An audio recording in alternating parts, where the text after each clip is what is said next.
Hello? Hey, hello?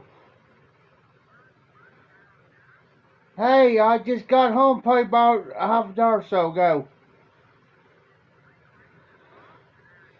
Oh, sorry, I just got home about half an hour or so ago and sit down long enough to give me something to eat.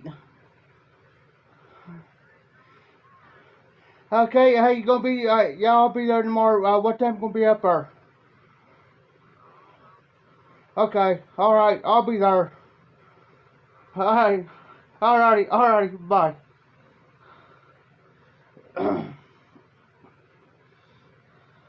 Hey, hillbilly.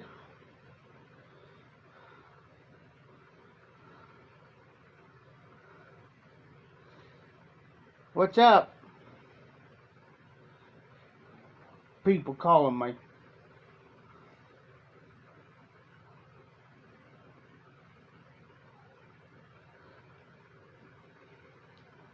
That was the boss.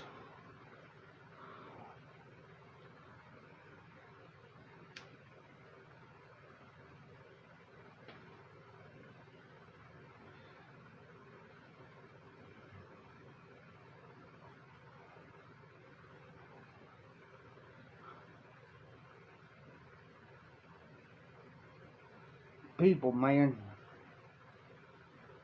Can't take a day off without somebody calling and complaining. I understand that. That was the guy I work for down there. He wants me to make sure I'm there tomorrow. I said, I'll be there. Crazy.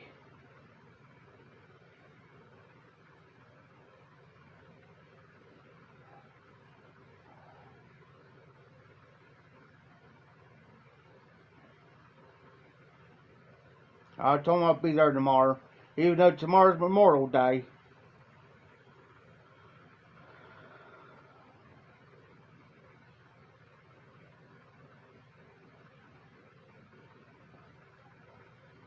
I kinda told him, yeah, I just got home about a half an hour or so ago.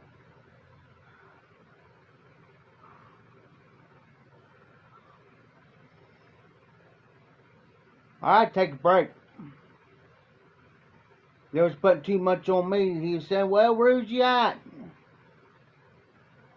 We cleaned and mopped and all this. You got help up there. You don't need me up there all the time, dude.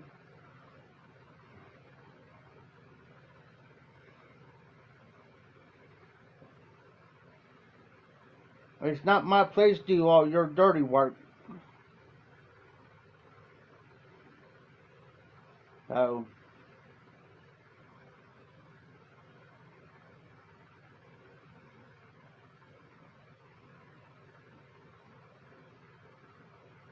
So tomorrow, me and him's gonna have a powwow.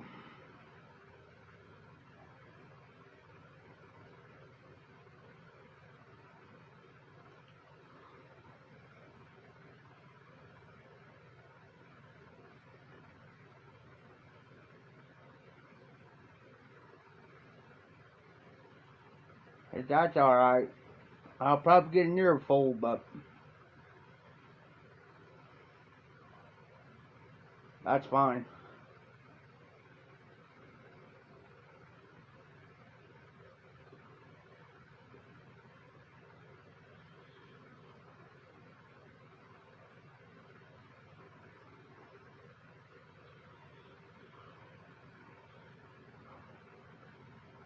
Ah.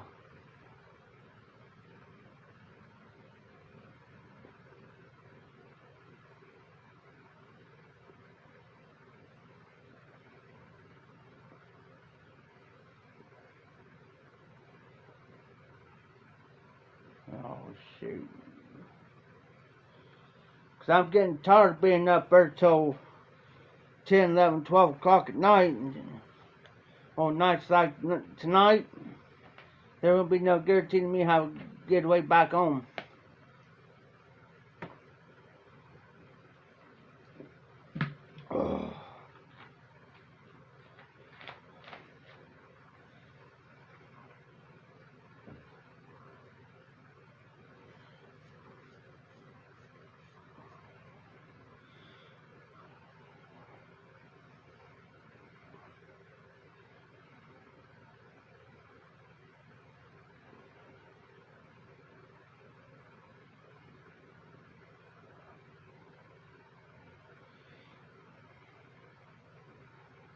people. First then the woman.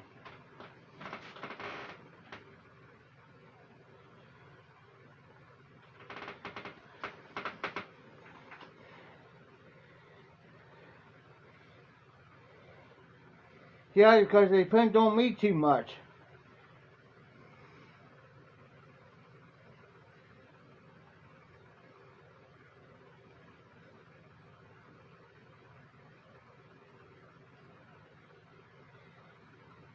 Way too much.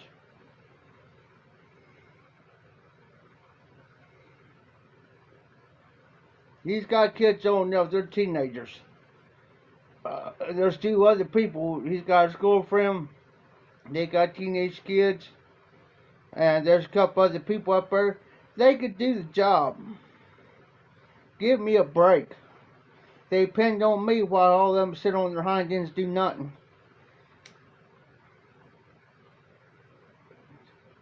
And you wonder why I get pissed off. That's alright. Day's coming. That's why I brought my bike home.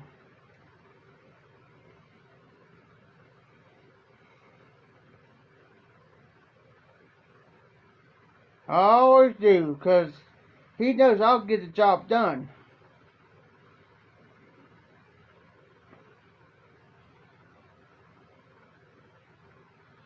I just don't say nothing because I don't want to start an argument, and I know how he gets when he gets pissed.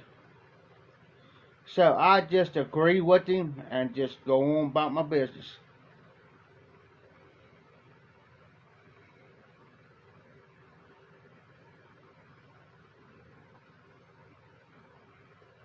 But the pay rate is going to change. I'm going to tell him straight up, hey, this is how it's going to be. If you can't pay me this, I'm out. I'll hand you the key and I'm out. Oh, I got to get my tools down there too. My tools are down there. All my power tools, my cordless power tools down there. I'm going to wait. I'm going to wait. I'm going to make sure all my shit's in. I'm going to make sure all my stuff's in there. If something does happen, I'm out. You ain't going to sucker me. They think they're playing me for a fool. They think I'm stupid, dumb enough to do anything for anything, say. Well, or to play the fool, you got to be the fool to play the fool.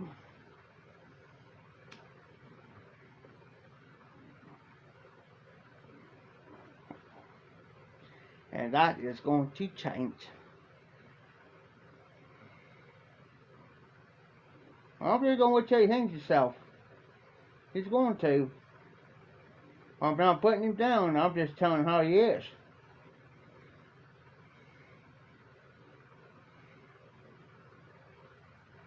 And when I bring, and then once I walk out that door, I'll tell him, man, I'm not here to argue with you. I'm not here to start no trouble with anybody.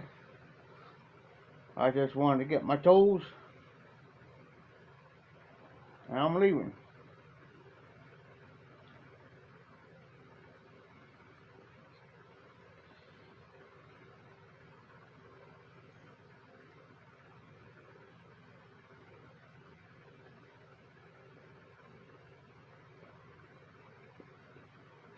I'm thinking about getting a friend of mine down here, take me down there long enough to get my tools, bring them home, then head back down there.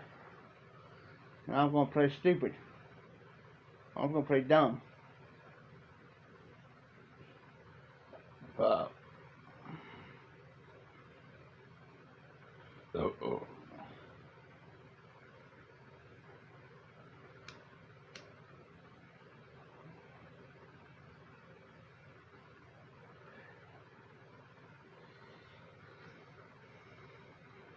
That's just stressing me out.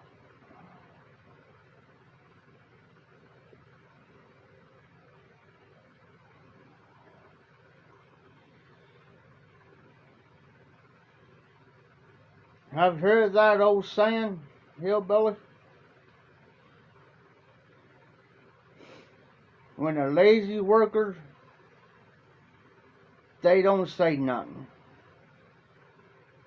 But people like good workers like me, I take a day off or slack up, everybody bats an eye. Everybody freaks out.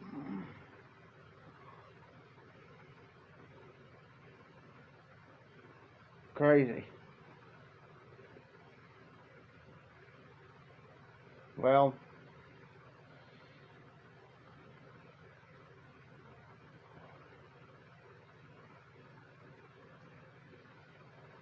it's not my job to pick up, because I'm going to tell them, man, I'm not here to pick up after your kids. I'm not here to pick up her. Because the way I look at it, you put it down, you dirty it, guess what? You're going to clean it. Because if I go through and clean it,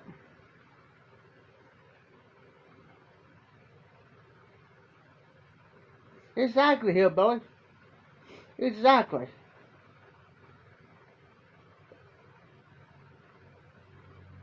It's a crime when they do it. And then they want to whine and cry and moan and pout, get bent out of shape, get pissed off, get mad at you because you're not there to do it. That's going to come to a stop. And I'm going to tell him too.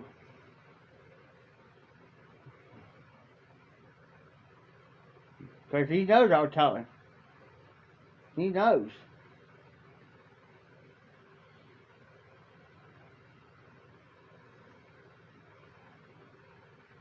Alright, hillbilly. I'll get you here later.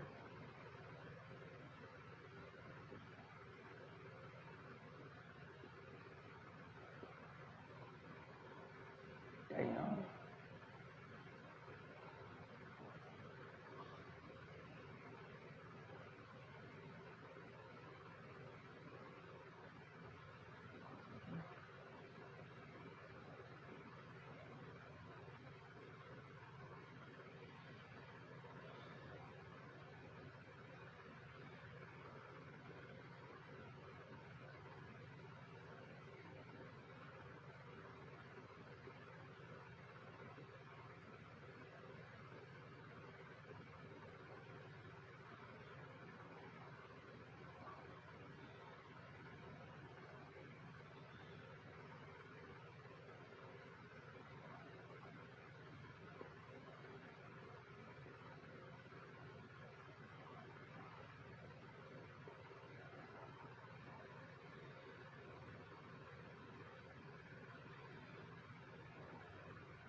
Hey, Cyrus. What's up?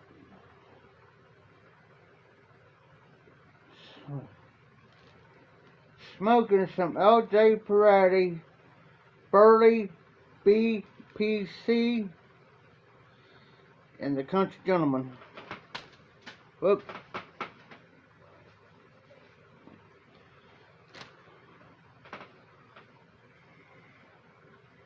Take one day off.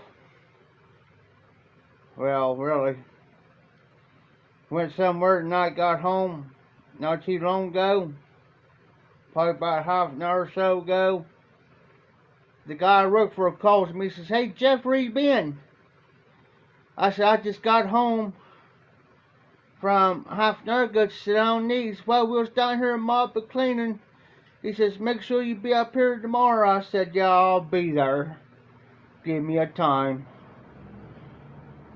Oh, about 4 or 5. Alright. There's gonna be some changes.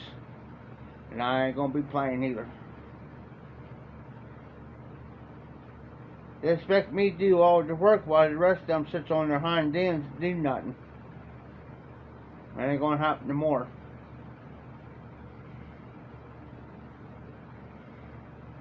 It's gonna come to a halt. You ain't gonna like what I got to say, but I'm gonna say it.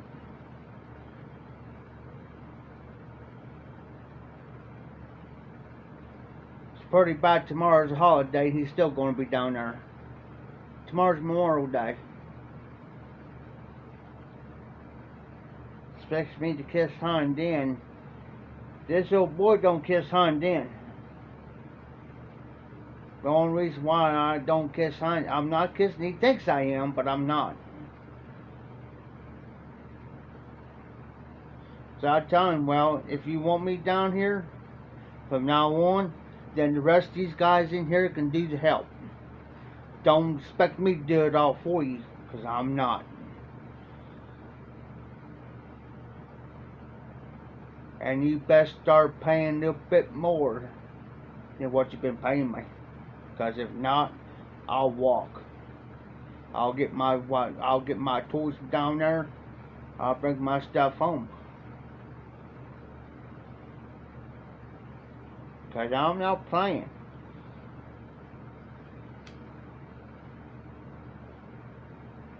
And I'm getting so tired of going down there and expect me to do. I mean, yeah, they'll help. If something in the back needs to be done, yeah, then they'll jump in. But if it's up towards the front or something, it's all me. Because they want to whine and cry, moan and grin. Then why you here? Why you here? If you don't want to do the work, get out. Go. Go home. Go do something. He knows I'm dependable. He knows this. But when you start putting too much work on one person to do it all, that becomes a problem. That becomes a problem. Because these people come around for 6 months, then you won't see them for 6 months. Then they'll come around for 6 months, you won't see them for 6 months. Well, if it happens, I'm going to tell him, me and him's going to have a talk. Man to man, talk, and I'm going to tell him. I said, I'm going to tell you something. If these two leave and they don't come back, tell them straight up, don't come back. Don't come back. I don't need you. Why do you do that? Because I left last time. I left for about 3 or 4 months, and he thought I was mad at him. No, I'm not mad at you. What I'm mad about is I come in here and expect me to do all this work, and then while the rest of everybody else sits on their hind ends not do nothing. Either put up or get out. You may not like what I got to say, but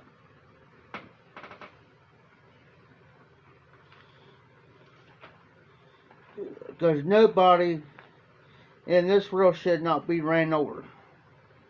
Ran over.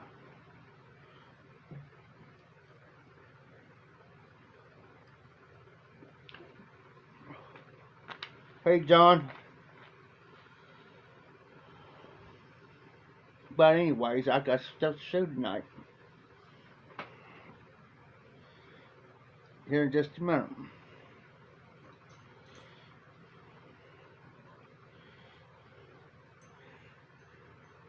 Yeah, I started a little earlier tonight than normal. because the guy I'm working for, he's having a cow. Sounds like I wouldn't say he ain't mad at me or nothing. I wouldn't say that. But he was kind of upset because I wasn't there tonight because I just got overwhelmed all week. He put too much on me.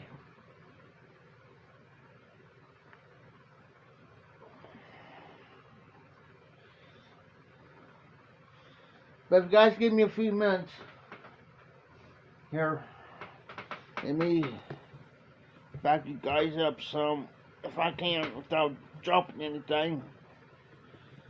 Yes, I'm in my chair tonight, guys. Be right back. I got my thing on charge here. I'm gonna need it for tomorrow. I'll be right back, guys.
Back.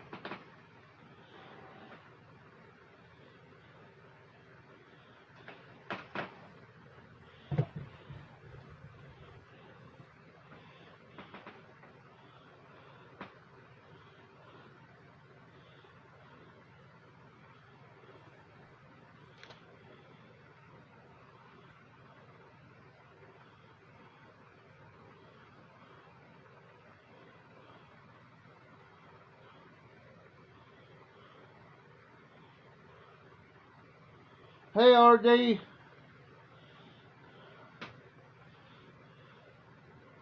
Yeah, I had food poisoning here about a week or so ago.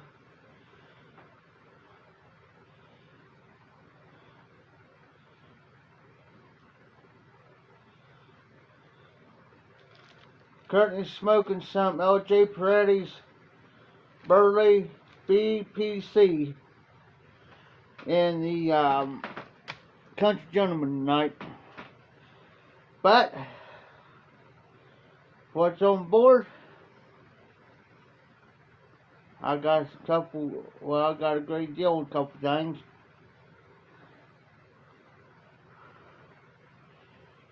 So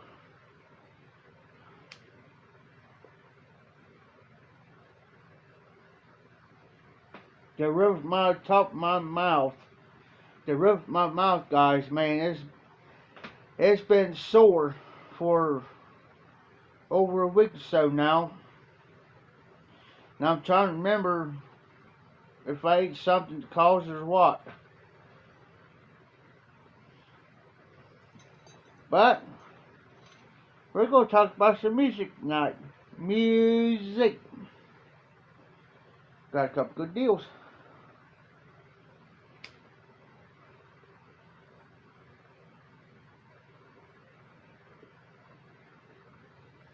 So, the part I hear, this is part of it. This ain't all. Some of this came from the auction house. Alabama Christmas. I'm going to save the best for last.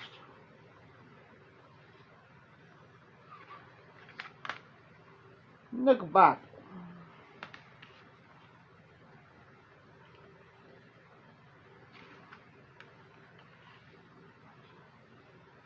In which, hey Jesse, this here I gave, I had another one like this. I gave it to my neighbor.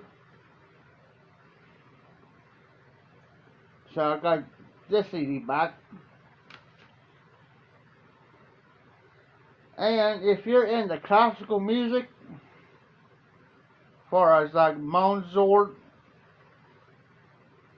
whatever, Mozart. Open it up, there's a CD, and at the same time you got a little book.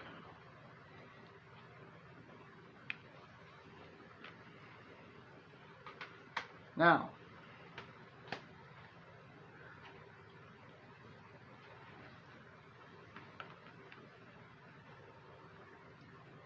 next list. Move this over.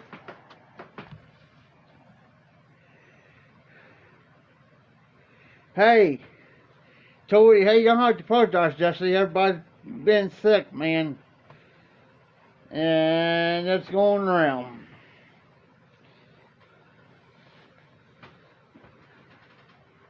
This next pile. Salvage Garden. Love songs. Good old Merle Haggard. Sublime.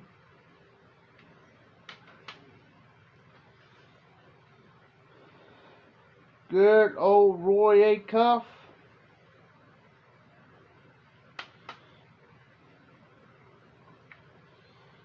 Good old Roger Miller.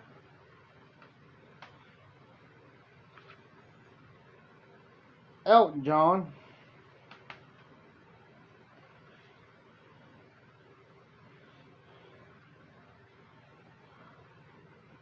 Oh wow. Yeah, I think that's probably what's wrong with me. Hank Williams Jr.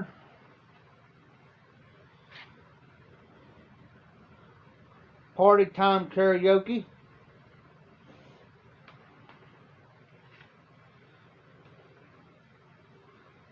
The Third Day War. Let me know.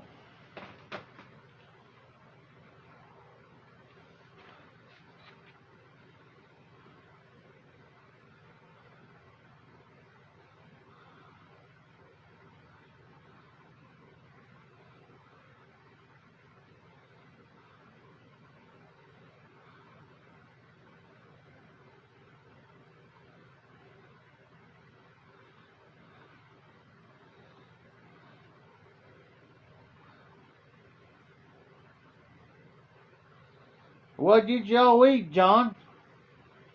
Oh, Jesse. Now I know you're sick.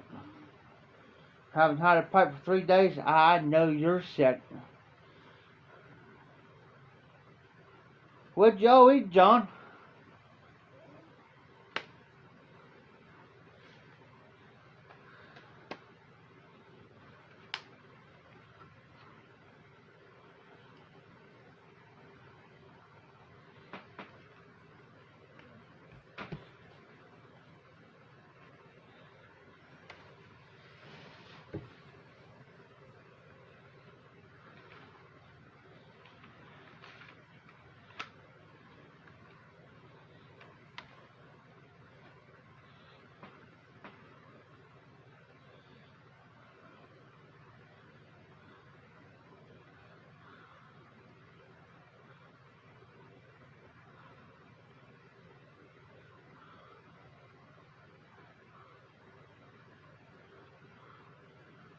Ah, you guys have caviar. You gotta watch that. You gotta watch them caviars, man. You got to make sure them suckers are fresh.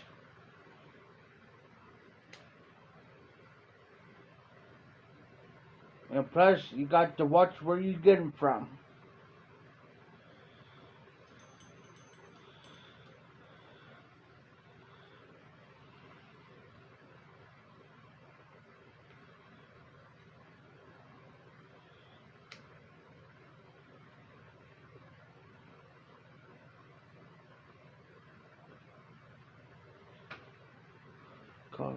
Oh, I'm sorry, John. I got to think distance. I'm like I'm half blind to one eye, so it's kind of harder for me to see the comments. Okay.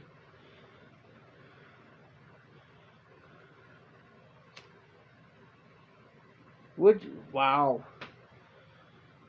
You gotta make sure them burgers are fresh, so.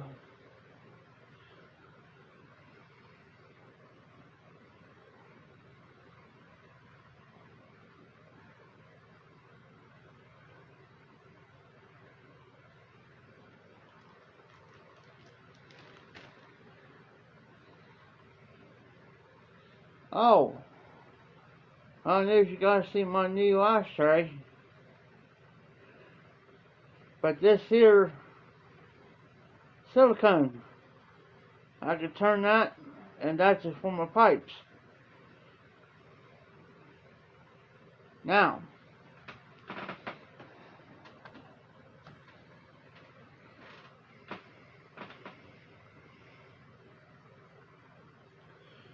we're going to get into some good CDs, guys. And these are radio cuts. What do I mean by that? These are radio discs. And what I mean by that, it's the top hits that came out that year. I'll give you a prime example. This one here is July 30th, 1993, guys. The top hits of July 30th, 1993. And you know what? Not one.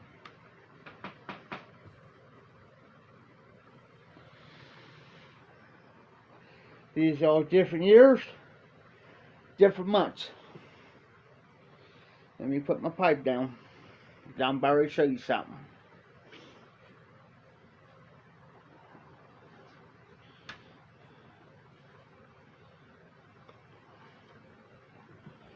Check this out, guys.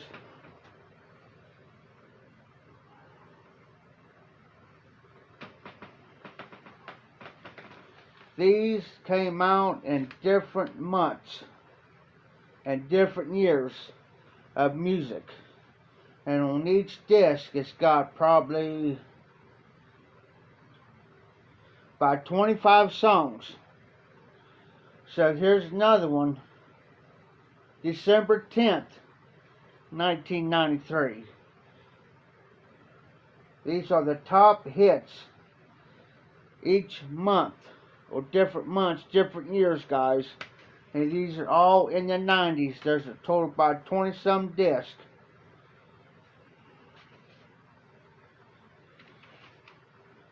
June 17th, 1994. Top hits. Anywhere from Tina Turner to Beach Boys. Janet Jackson, Blackstreet, Sheryl Crow, Escape, Confederate Railroad. Alright, Jesse, you be careful, be safe. I hope you get well, brother. Get some rest, man.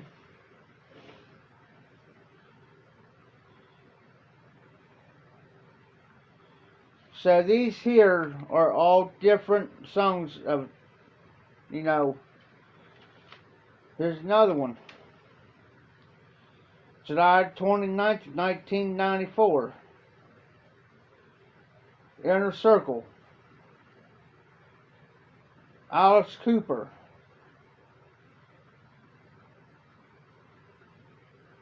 The Tractors.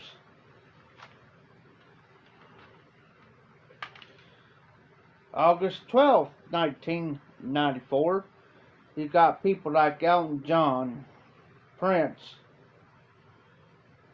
Salt and Pepper, Brooks and Dunn.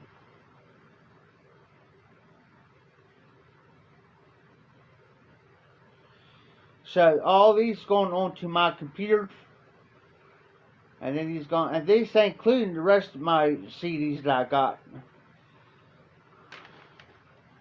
I got all these here for $1, guys. $1.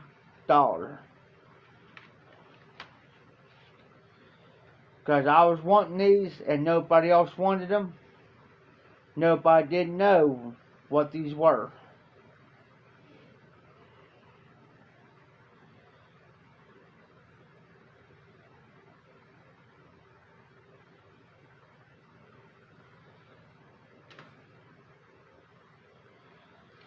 But you stop and think about it. You take average of 25 songs times take 25 times 20 discs, 20 of these. Take 25 times 20. That'll give you how many total songs that's going on the computer.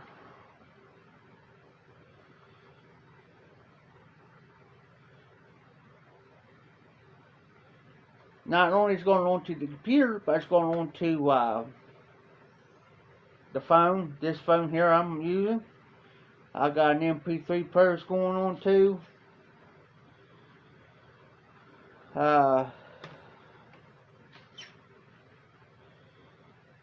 Here's one from November of '92.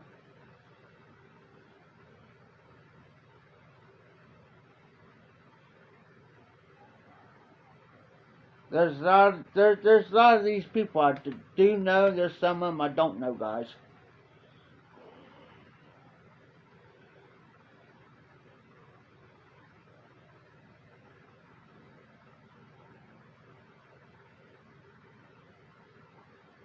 Now, there's some of the songs I've heard, but I didn't know the artist till I was, you know.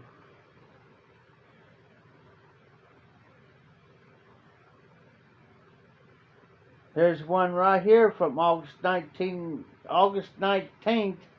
of '94. It's got George Jones, Kenny Chesney, Usher, Green Day,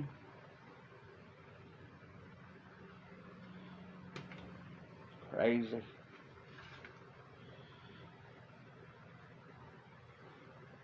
Here's one from '93 of October. The Bee Gees, Aaron Tippin, Trisha Yearwood, Billy Ray Cyrus, Gene Watson. Gene Watson's pretty good. If you guys never heard of Gene Watson, but can anybody tell me what type of music does Gene Watson play? Variety, yes, Cyrus. Green Day's pretty good. Now, can anybody tell me what type of music Gene Watson plays? If you know,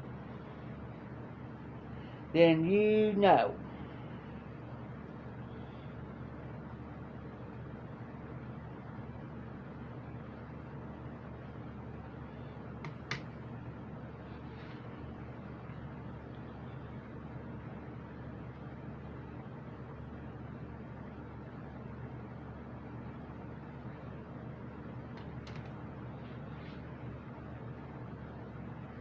Okay, RD, I'll tell you, he's country.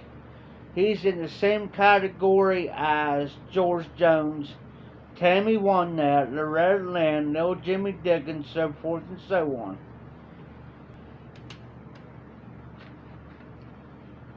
Okay, who does Under the Boardwalk? There's several does it, but on here I'll.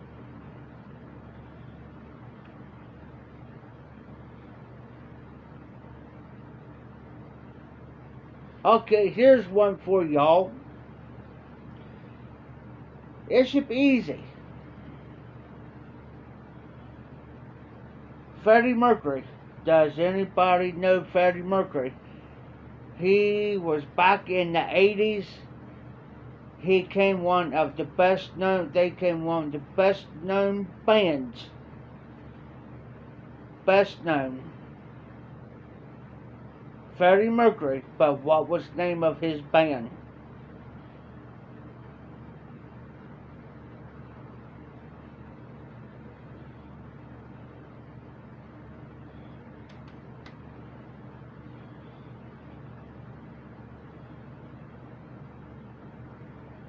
And there you go, Queen.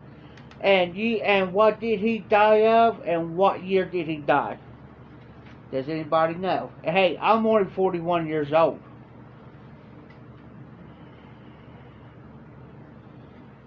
Does anybody know what he died of? And what year? And can you name his husband's name? Just his first name. I'm going to see how much you guys know tonight.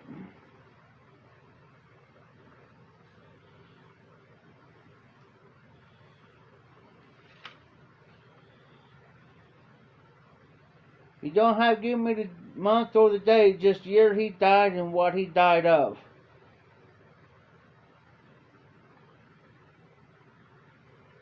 Okay, yes, he died of AIDS. Do not Google. But what year did he die, and what was his husband's name?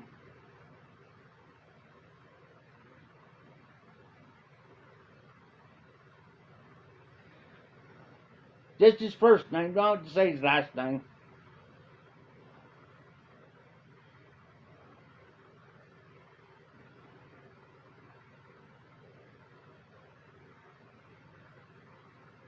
No, he was born in 63.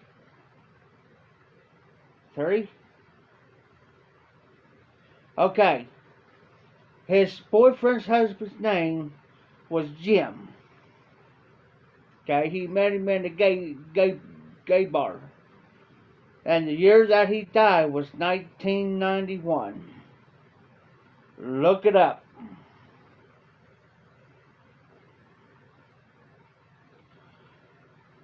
And you know, one time he was married to a woman. He had a girlfriend. And I think he was married to her too. Okay, here's one for you. I'll make this easy. What is Conway Twitty's real name?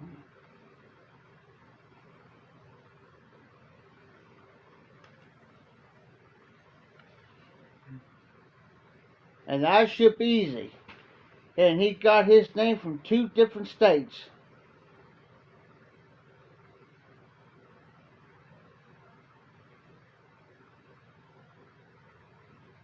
There you go. And I'm going to put that out there. What's Conway Twitty's real name? And he got Conway Twitty from 2 different states.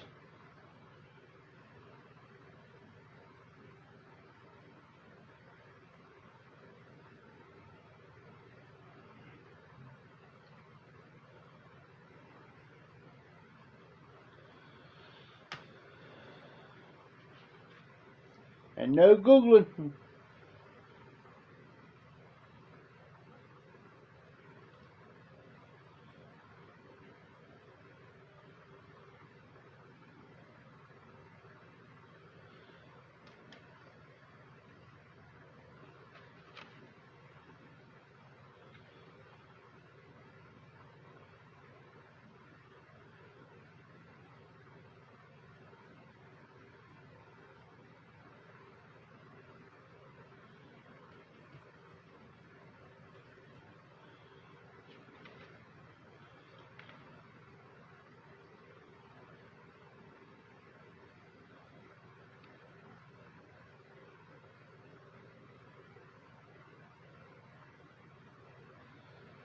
Conway Twitty's real name is Harold Lloyd Jenkins. To how he got his name, he got it from Conway, Arkansas, and Twitty, Texas. I think Twitty, Texas. I think where he got his last name. That's how he got Conway Twitty.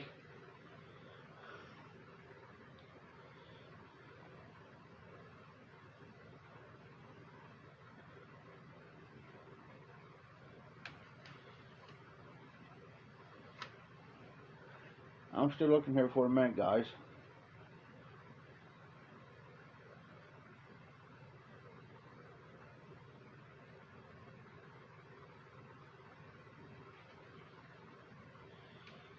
So what's everybody smoking, drinking? Oh.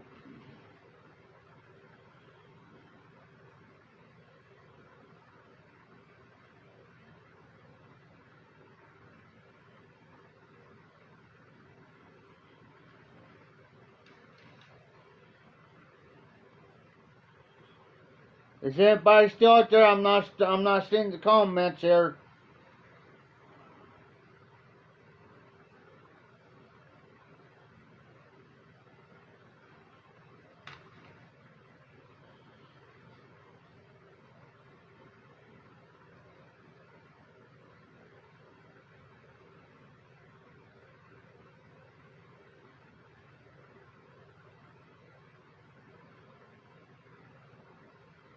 Alright, John, you be careful, you be safe.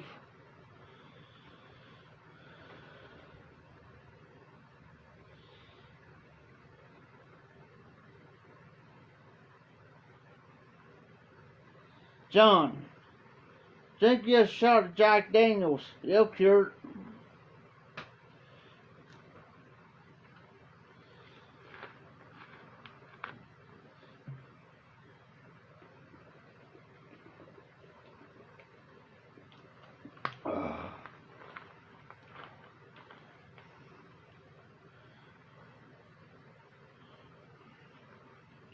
Yeah, take it easy, John. You and Miss Salt up. Take it easy for a couple of days.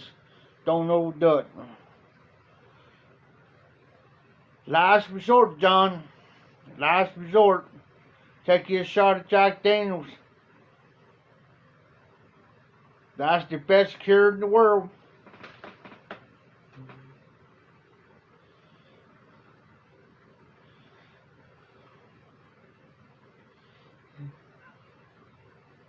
Or better yet, take you a shot of Fireball. It won't hit you as fast, but it'll stick up on you. And when it does, you'll know it.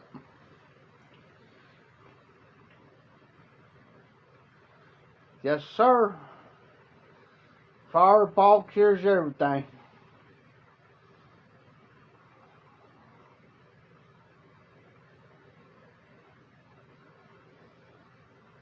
I gotta take a breather from the pipe, guys. The roof of my mouth and right back here, where your throat, it's like going where your throat is.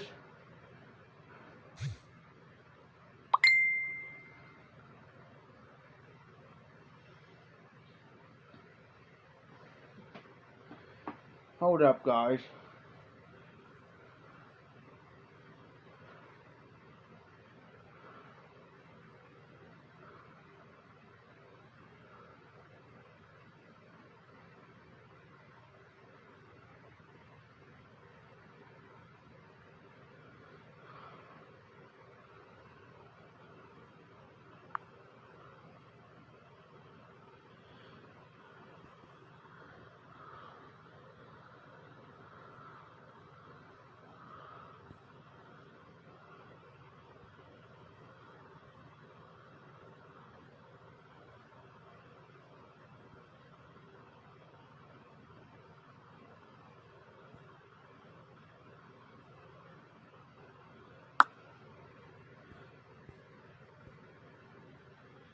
Oh, cancel.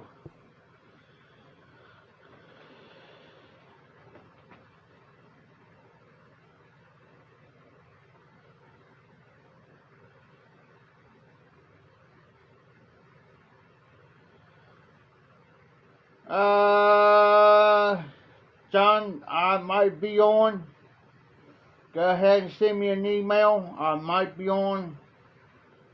I might be about a half hour late or so, but I'll be on. So,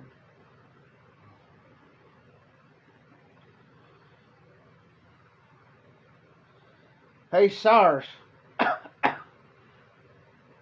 why don't you join in the Google Meet there, Cyrus?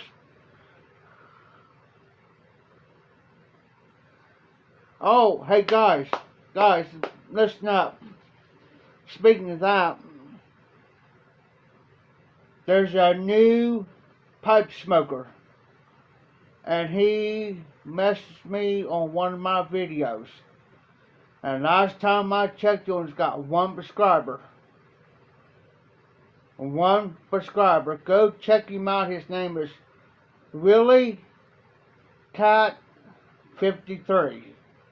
Willie Cat 53. If you go on my last live, you'll see his thing. And I think on my last live it'll say it's been a minute. Go check him out, guys. He's new. He is new. Here, I'll need to type it in.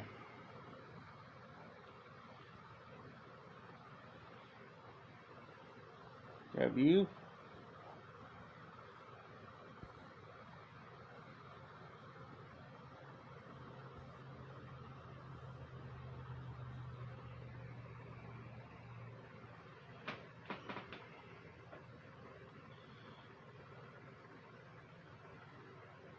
Make sure you capitalize the W and capitalize the K. It's Willie Cat 53. He's got one video out, guys. I told him to keep bringing them. Keep bringing them videos. So, guys, go check him out. I would even give him a shout out.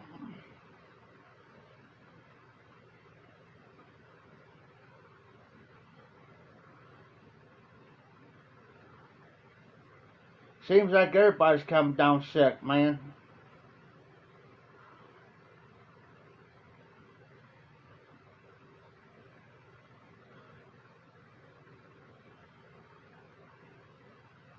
Thanks, Cyrus. If it doesn't come up and you type it in, go back on my one video there on my live. It says it's been a minute or so, whatever. Check it out. Just check out him out. He's new, guys. Brand new. Just made his first video. I think yesterday or a couple days ago, I think.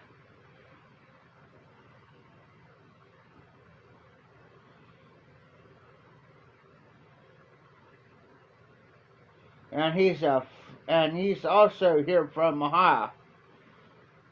Also.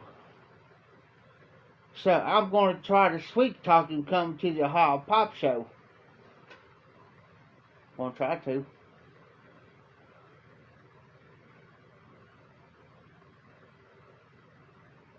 Gonna try.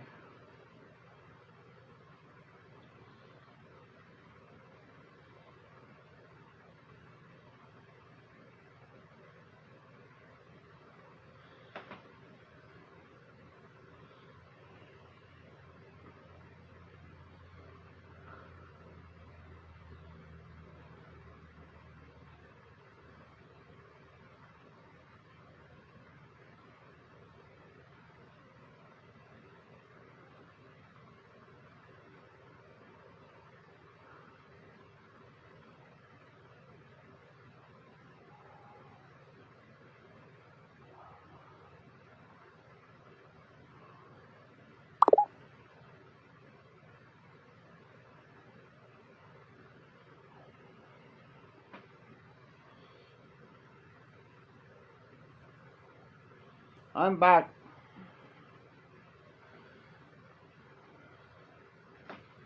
I haven't talked to this. She used to be a pastor of a church. And she licensed me. And I have not talked to her in probably in the last, as far as face to face, probably in the last 7-10 years. And a buddy of mine just happened to see her here the other day.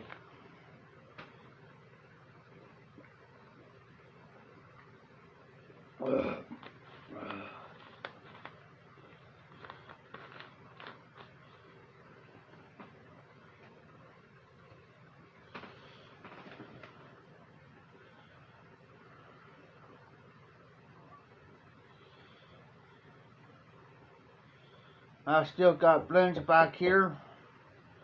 Blends beside of me. I haven't been smoking the pipe that much.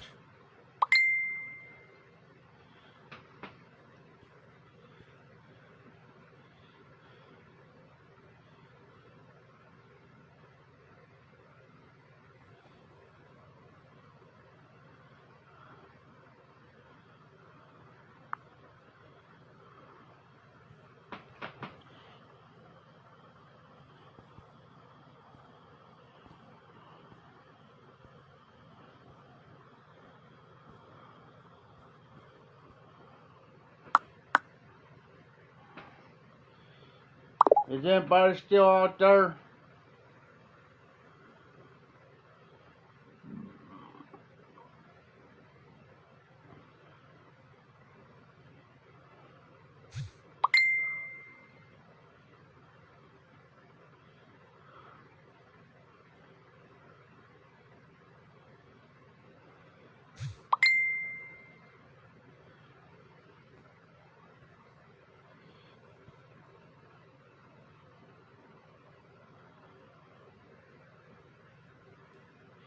Yeah, I haven't even been smoking cigars that much either there, RD.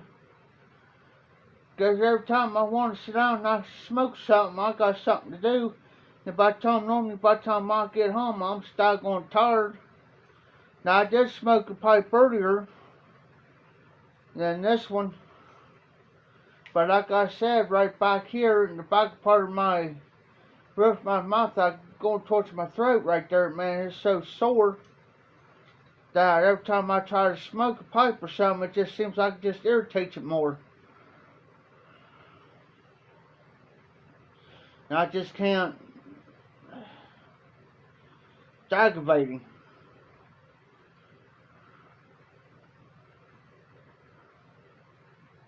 It's so sore that I have to have something to drink beside of me. Just to ease the pain a little bit. And I think what it was, I was eating some pork rinds. You know those pork rinds you get in the bag? You get like the flavored ones or whatever. That's what I was eating. And I think that's what caused it.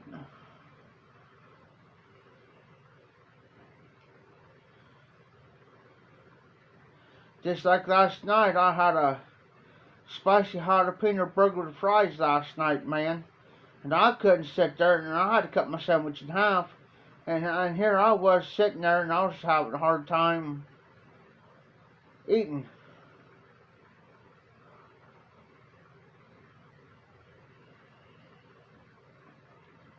Yeah, I think that's part of my problem, RD. Because I haven't been smoking that much here lately. But I did smoke a pipe here Saturday down at the auction house outside. That's before anybody showed up.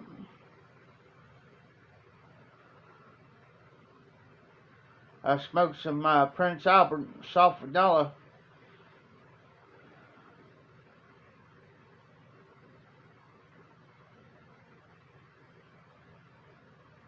Hey, Jose.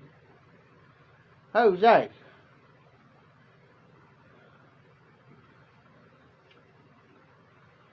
I got this is what's called a radio disc. It's got the top hits of the year, like October 15th, 1993. It was the top hits for that year, that month of the year. I got a total of 20 of them here of different years. I'll show you.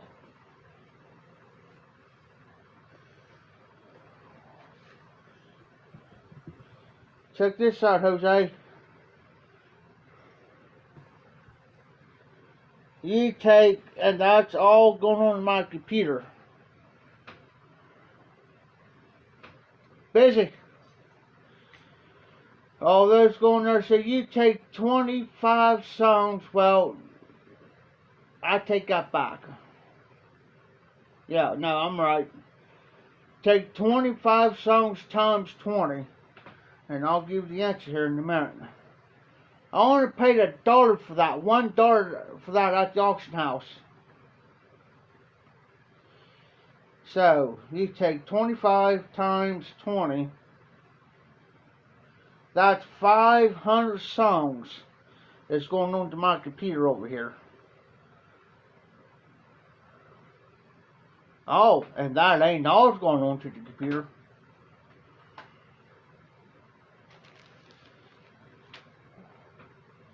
$500 songs there, Jose. That's just the night collection.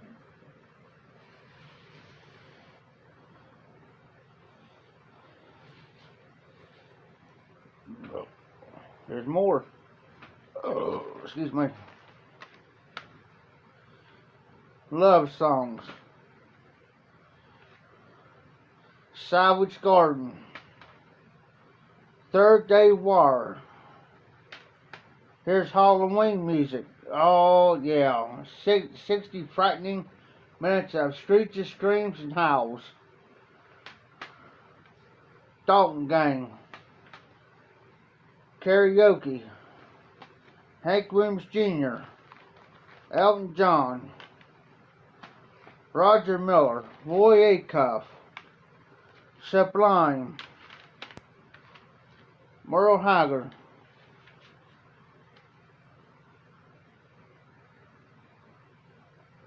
If you want LP records there, Jose, come up here. I can hook you up.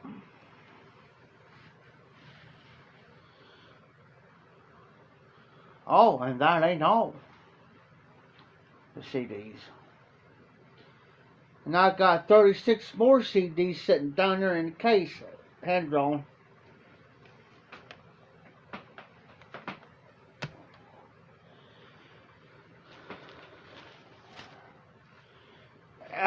Let's see here. Let's move this over here.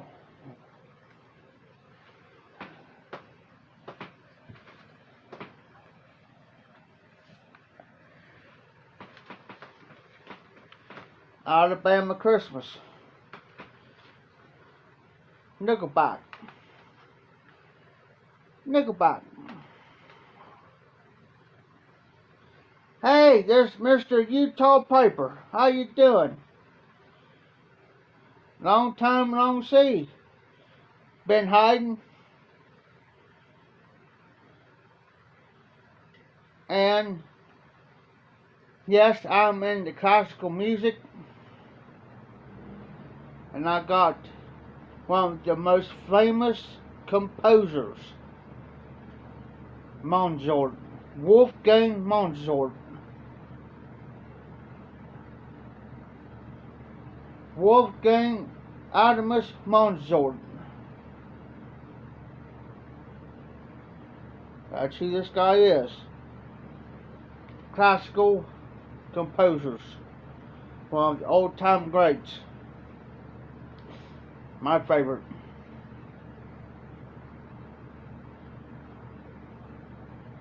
Ah, I understand that.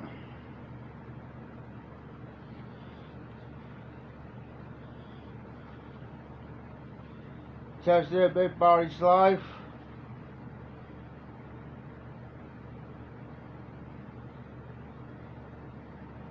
He was born in 1756. 1761 composed his first piece. Think about it. So you take, see, 7, 8, 9, 10, 11, 12. At the age of 6 years old now, composed his first piece. 762.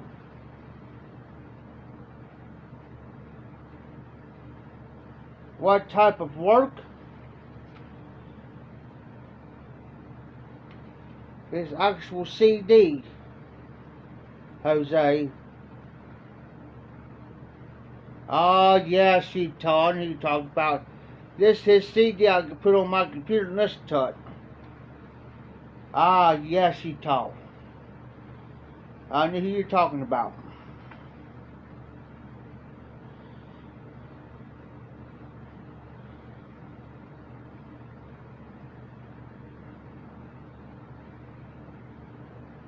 Let's see here.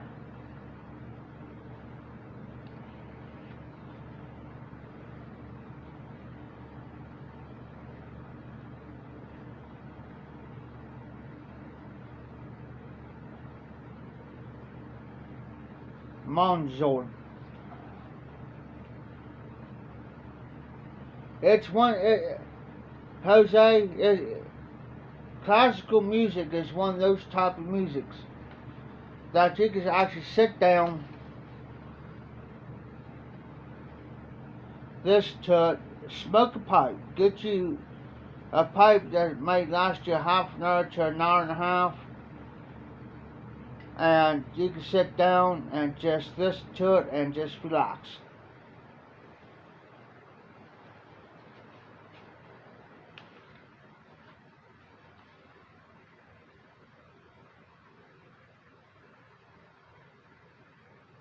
Oh, cool, Jose.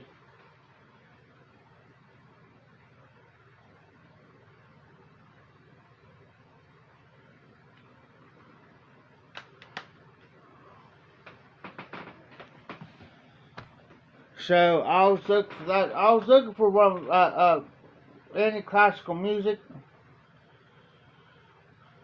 And that's why it's going to take me some time to put these on the computer.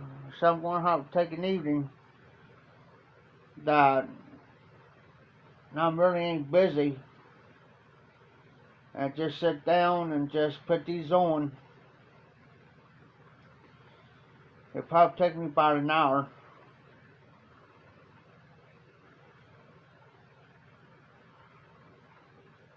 Yeah, classical music is one of those type of music pieces that you can just sit down and listen to it. I'm getting, let me look how many songs is on here. I've got to even look.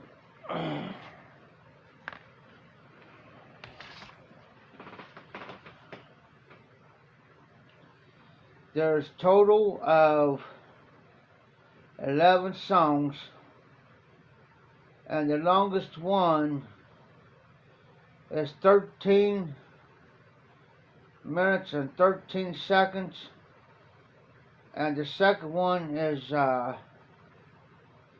12 minutes and 52 seconds. This CD came out in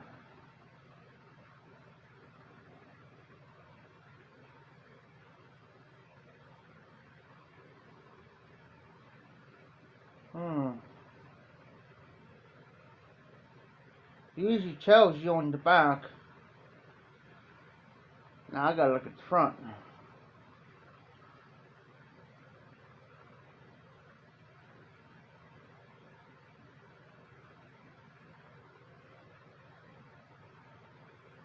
My eyes start getting bad.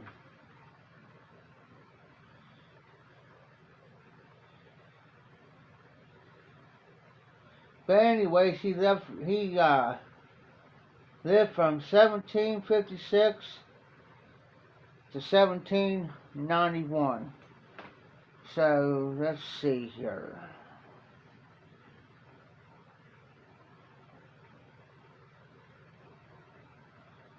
Whoop. 1791, subtracted from 1750, whoop, 56 equals, he was only 35 years old when he died. Because, see, I read up on a lot of this stuff.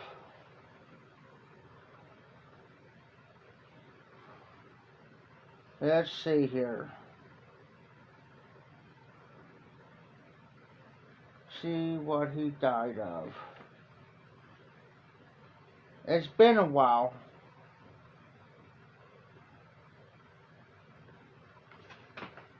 Let me see what's on the back here, Jose.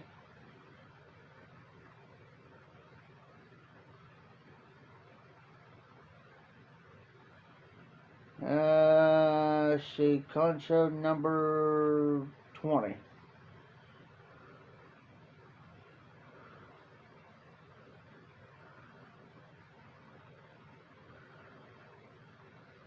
The only ones on here on the back, Jose, is the Piano Concerto number 21 in C major.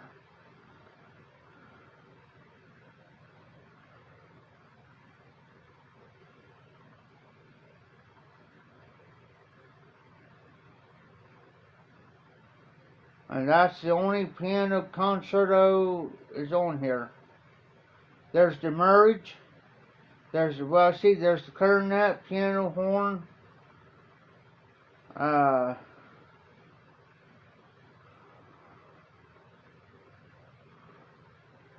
Symphony number 40 in G minor. I'm going to slaughter some of these words now, I'm telling you.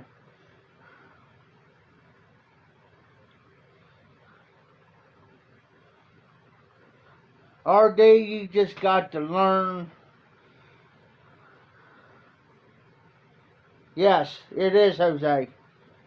Yes, it is.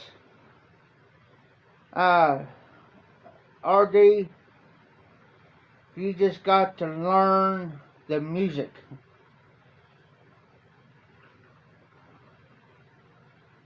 Once you get the hang of it, yeah. Most people can't do class. It's just like opera.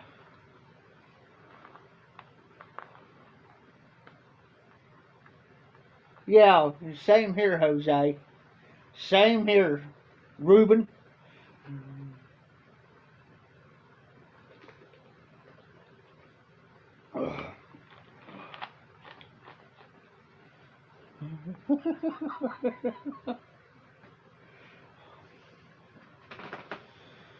It's like opera.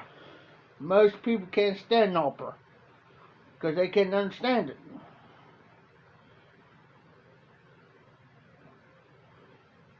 Now, I could tolerate it to a point.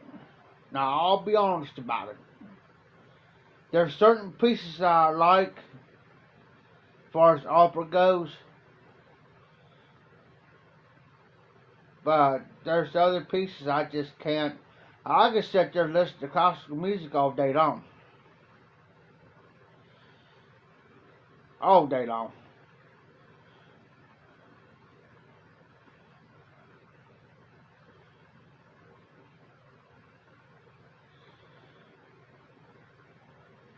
I've got friends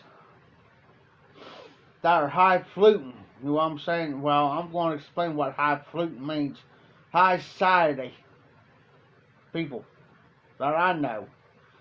They'll go to these operas and they'll listen to it.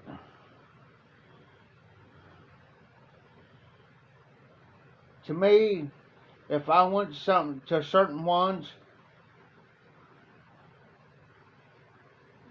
hey Ruben, there's a good question. Jose is asking you what type of music you like.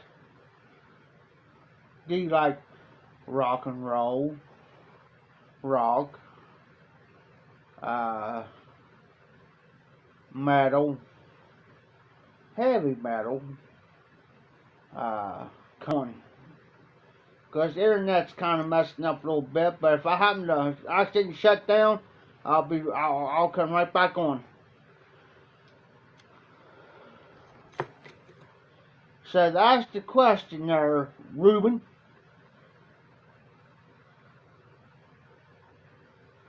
Oh, Lord. Ruben don't listen to much music.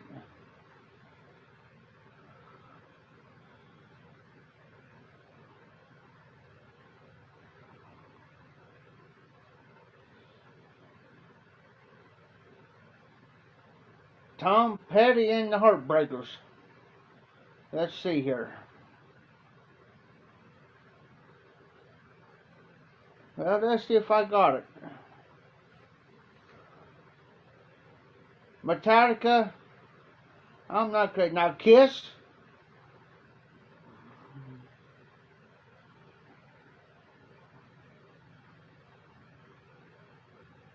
And Kiss with Gene Simmons. Sticks that tongue out there.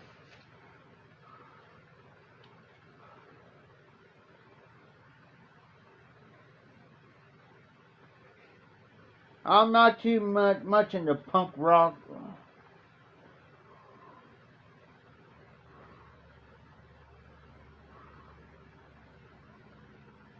I just seen Tom Petty a minute ago here. Hold on, RD.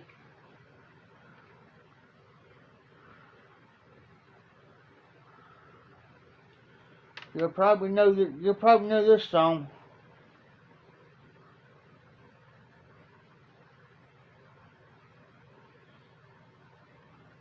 Here it is.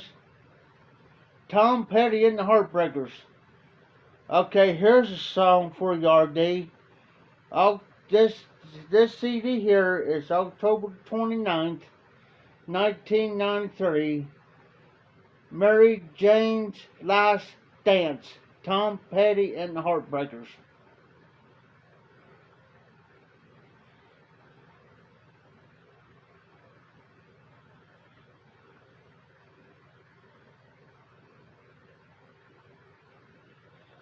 Mary Jane's Last Dance. Tom Petty and the Heartbreakers came out October 29th, 1993.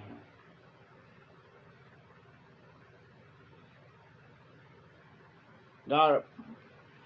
Let's see if there's any more Tom Pettys.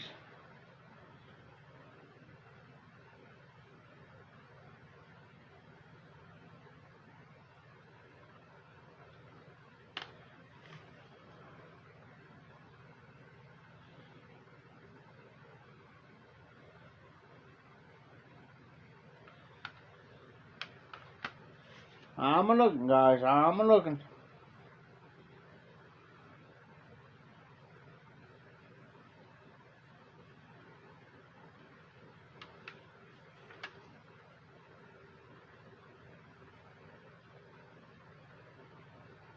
Yeah, see these got the top hits. They'll tell me here where my finger is. Will tell me the month, day, and year, and it's the top hits. This is off the radio disc.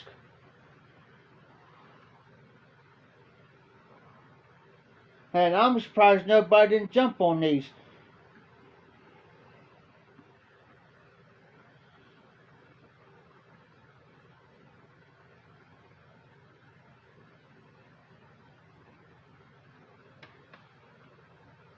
'93, October 29th of '93.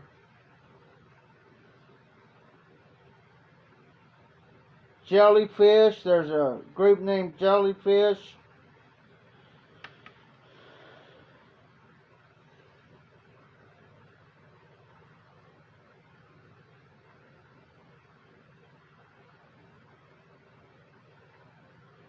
Jose, you must not be that old, are you?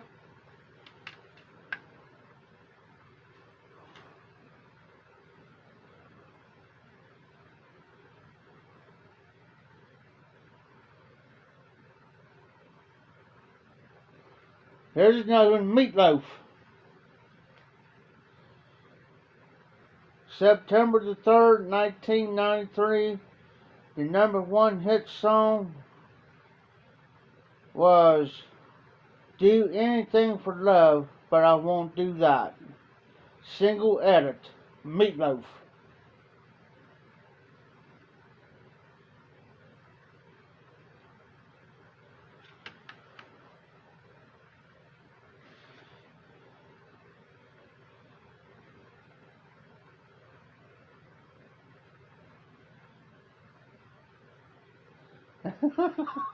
Oh, as soon as they go on the computer, we're going to jam, y'all. Okay, December 17th, 1993. Living on My Own. This is the radio mix. Living on My Own. Freddie Mercury. But see, Freddie Mercury passed away in 91, and Freddie Mercury was the lead singer for Queen.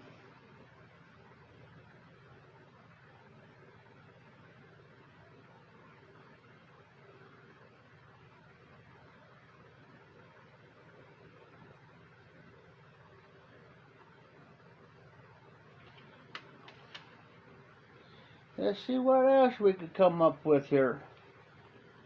Okay.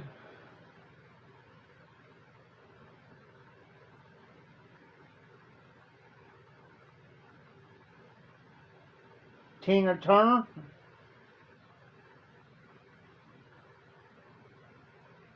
Yep, RD, yeah, you're right. Tina Turner, this has come from June 17th of 1994. Proud Mary. Edit live version, Tina Turner. And here's another one, and On by Janet Jackson.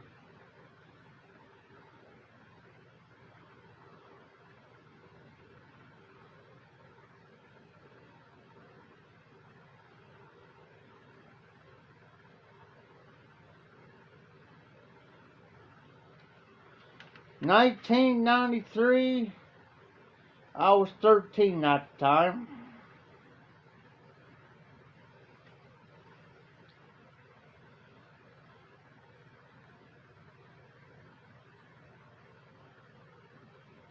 Hey James, I got 20 some of these CDs that are what you call radio disc.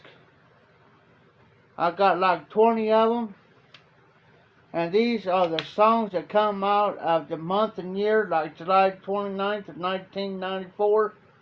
It's the top hits of the radio. I got 20 of them for $1.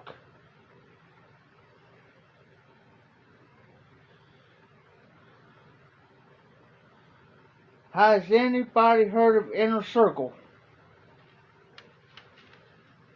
Inner Circle. And I'll give you a hint. They did a theme song for a TV show.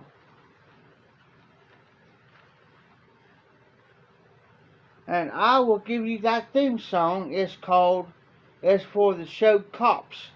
If you ever watched the show Cops and you hear that theme song, it's from Inner Circle.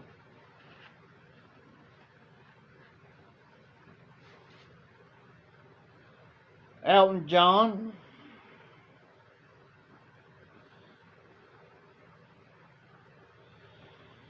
I don't. Everything's on my computer.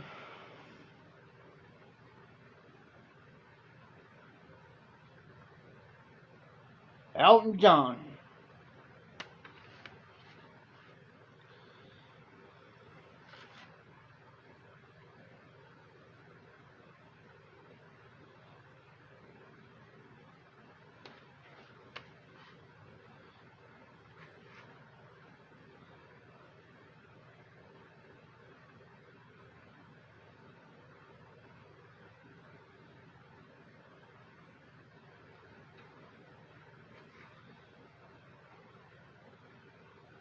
I'm looking here, guys, see if there's...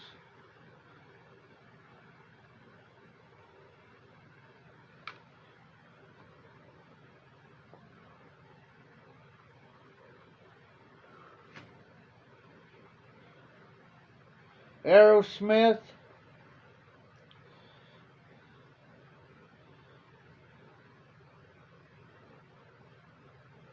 Oh, I just seen something on here. Hot Rod Lincoln. Jim Varney. Does anybody know who Jim Varney is? If you don't know who Jim Varney is, he played in several movies. Can anybody tell me who Jim Varney is?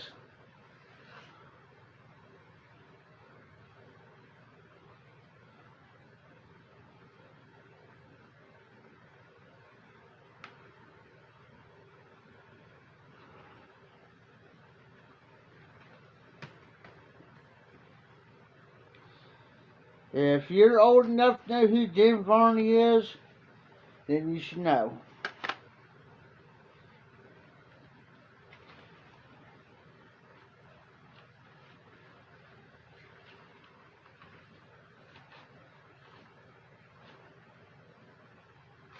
Does anybody know? Real quick. Don't Google.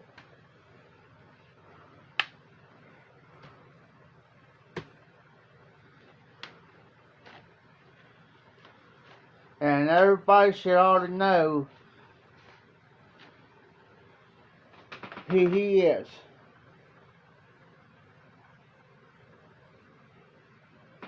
He always, I tell you what, I'll give you a hint.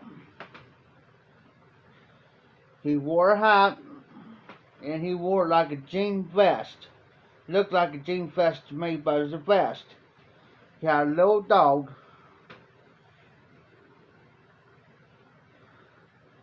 Talk kind of, it ain't Pee Wee Herman either.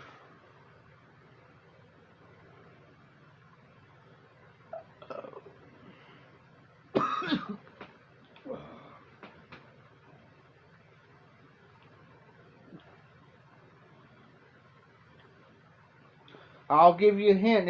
I'll give you one of his movies. I'm just waiting on a couple comments. I ain't seen them yet.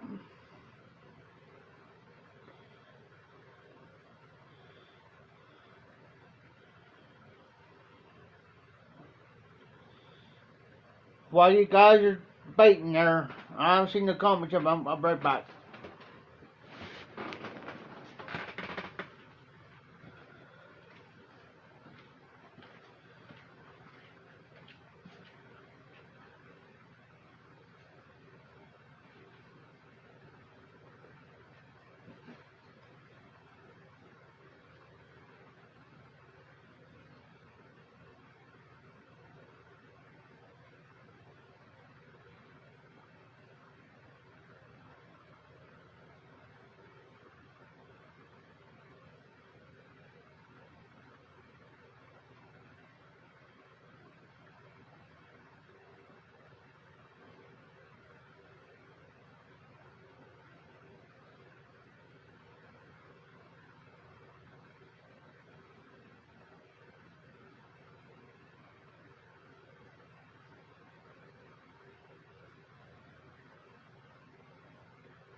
Back. Is anybody out there? So I'm not seeing any comments here, guys.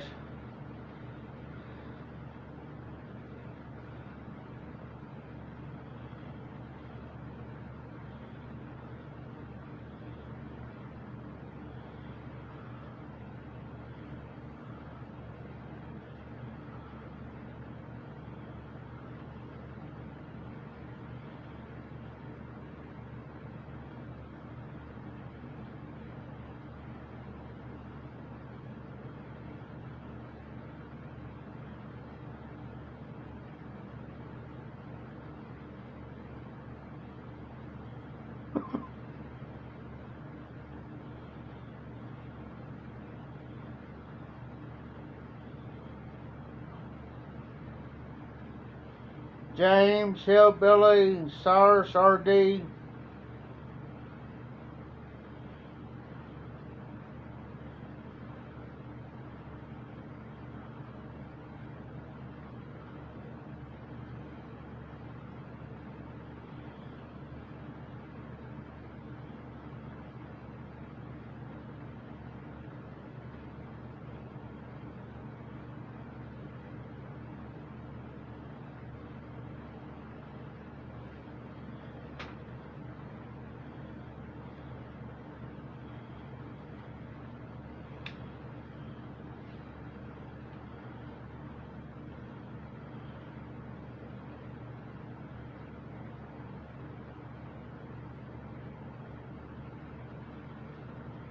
I ain't seeing no comments, guys.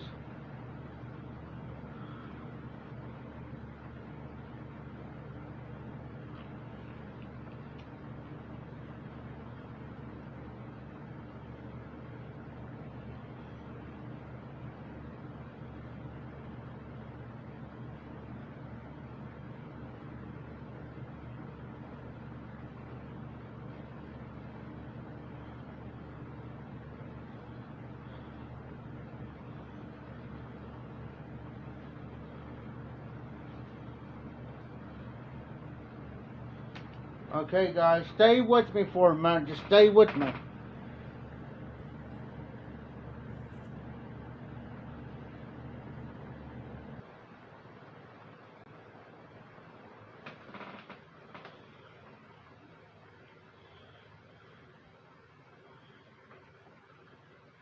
I had to reset my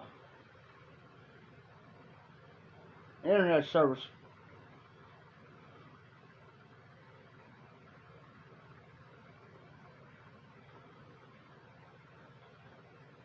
Yes, sir. No, I can, James. I had to redo my internet thing.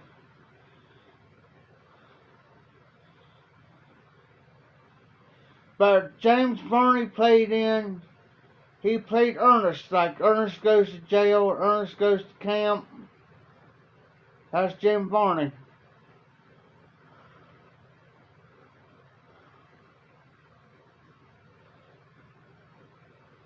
Yes.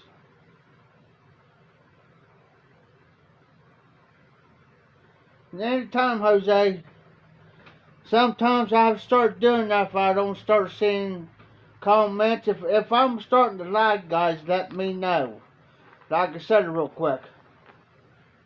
But the only thing I got to do is press one button, turn it off, turn it back on, then hit this button down here and it'll bring me back up on my internet.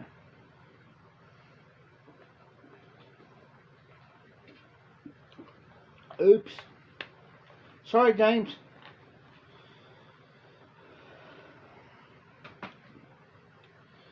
Let's see here.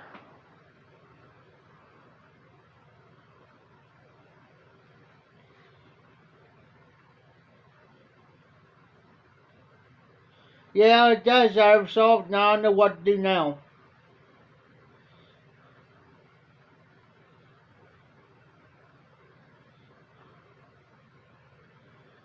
Usually, I don't have a problem sometimes there, Jose.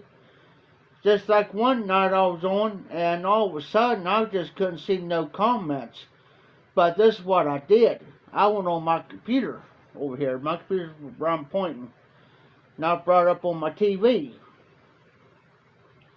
Then I went to my live on my computer. I'm still using this, but I was seeing the comments on my TV.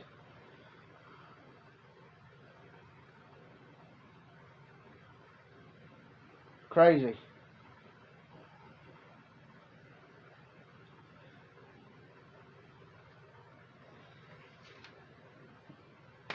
See, what else can I come up with?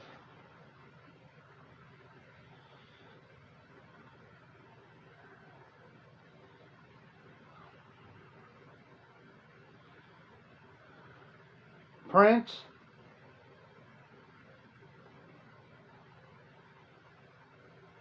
His song was Peach. November the 26th, 6th, 1993.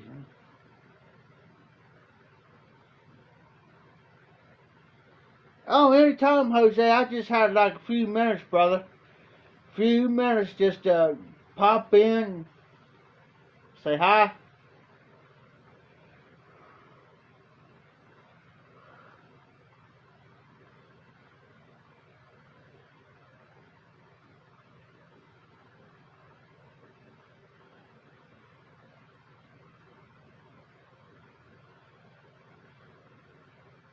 Hold on, I'm gonna poke you in the eyeball. Hold on.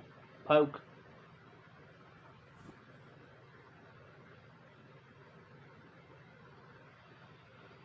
I don't see no emails there, RD. Ruben.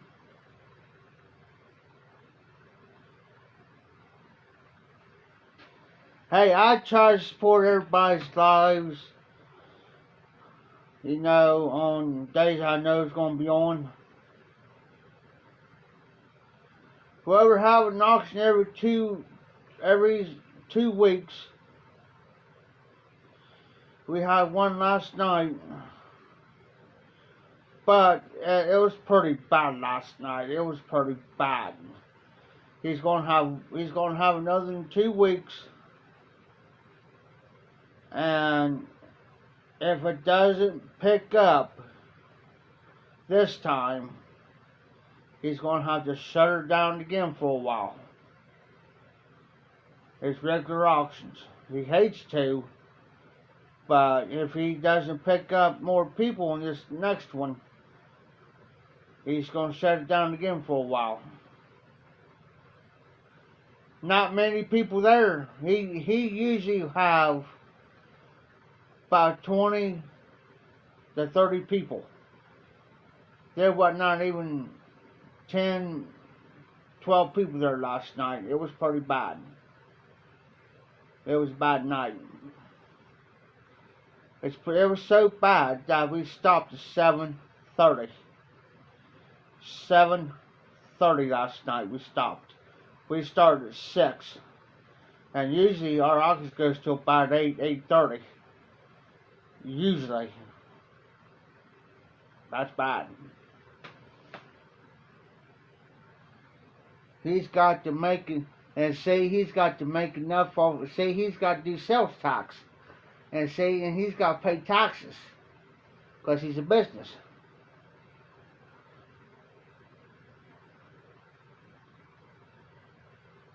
Oh yeah. It was a good night for one consigner though. It was a good night for him. That's where I got majority of these CDs from. Oh yeah.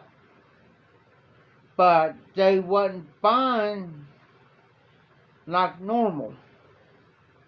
If we had the rest of the crowd there, it would have been a good night too. But see, the problem is with all this crap going on, he can't go to his regular spots and get the good stuff. And I know some of his spots. See, so there's one spot that I know he goes to.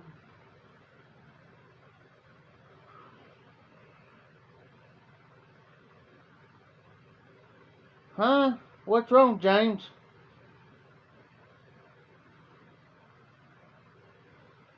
You see something going on, James?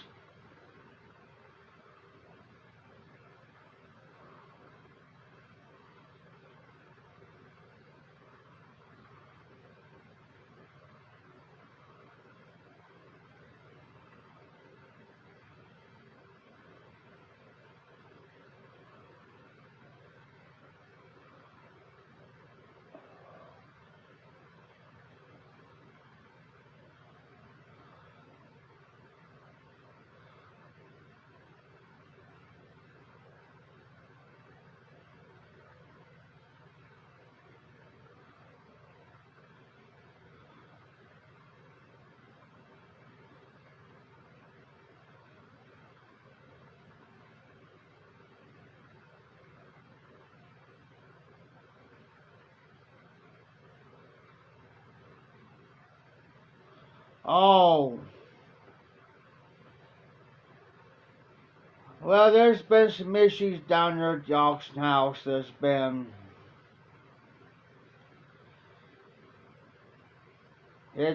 hectic down there, man. They put so much on me. Yeah, the COVID. The COVID-19. And see, with the COVID-19 been going on, he can't get his regular merchandise. He can't get it. So there's this one place he goes to now.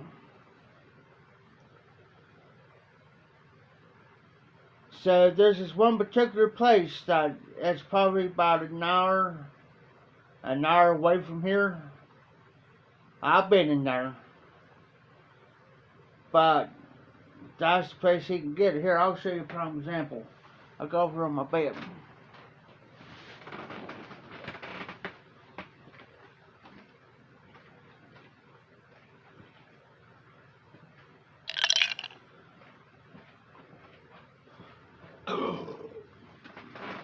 Oh, excuse me.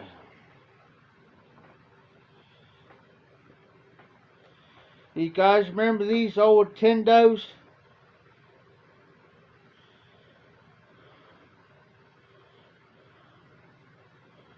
Remember them old Tendos, guys?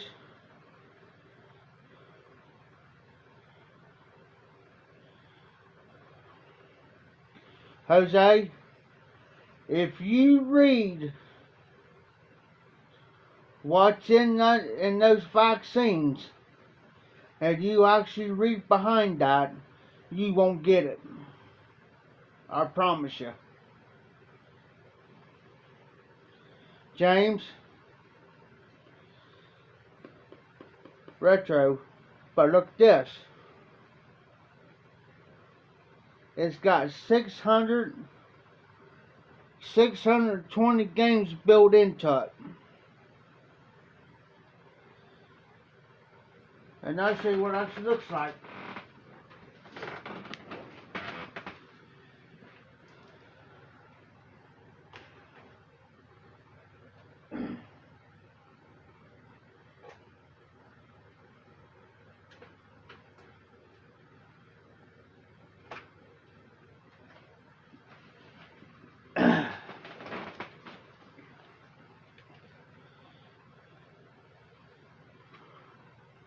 Here it is. It's got 620 games built into it. Look.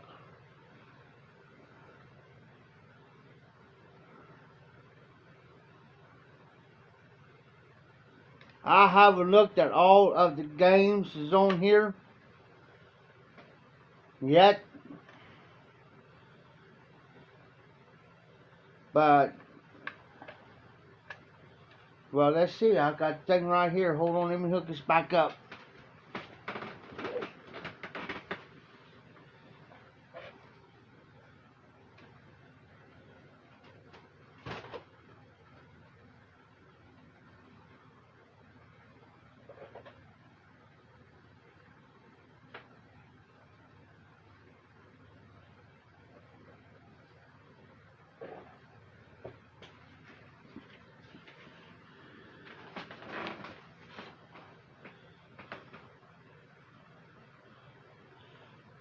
Yes, RJ. I gotta get back up again. Hold on.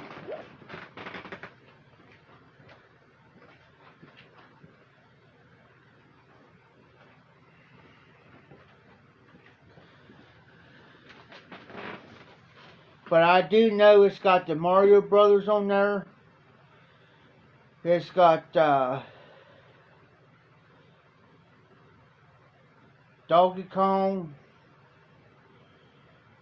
Tetris,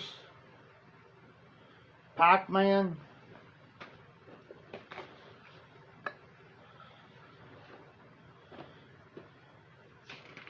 and guess what? Here's the list of 620 games on there, guys. 620 games. So let's see here, and it's awful small print too.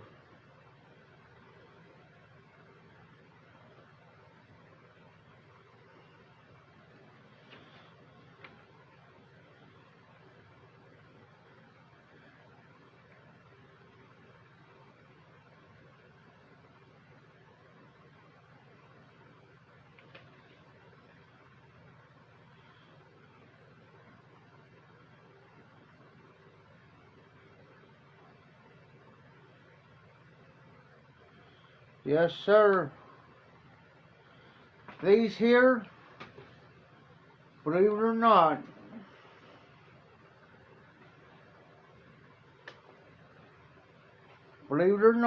he's selling one of these for 25 bucks. $25. What you see, you get 2 controllers, the system, 620 games built in. There's the list.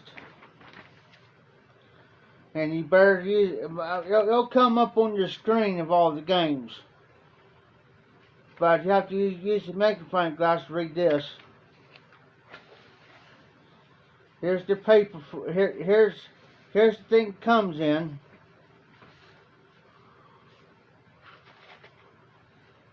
And here's your actual manual.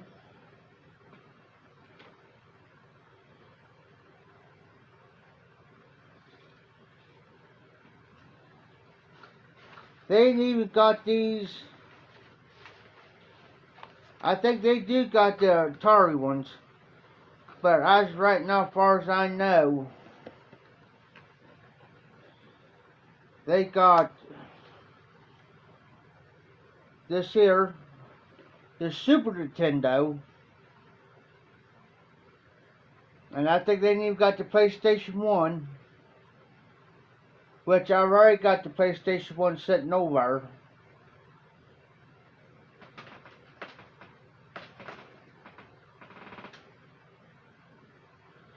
Night, Donnie.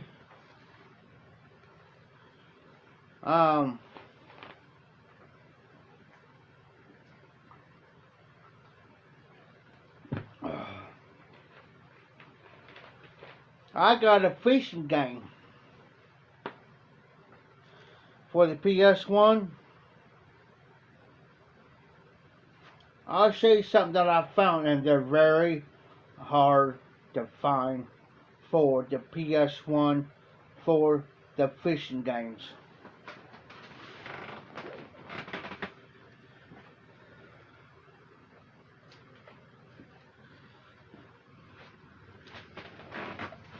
And I got 2 different fishing games. You guys ready for this? The reel.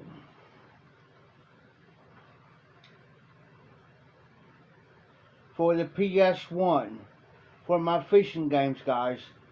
And these are hard to find. I was lucky to find this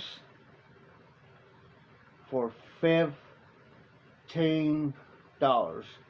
Brand spanking new for $15. It's got all my control. It's like this is set up like the controller. All this is, it vibrates, and I can sit there and play my fishing game using my reel. Hard to find, guys. So this is my collection with my PS1 games.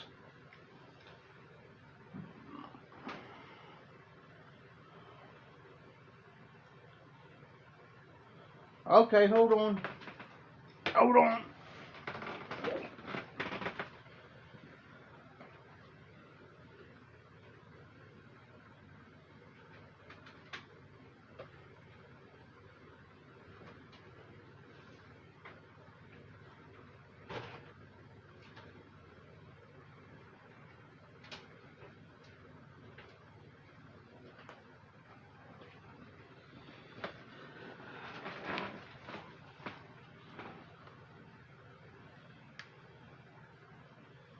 PS1 Action Bass.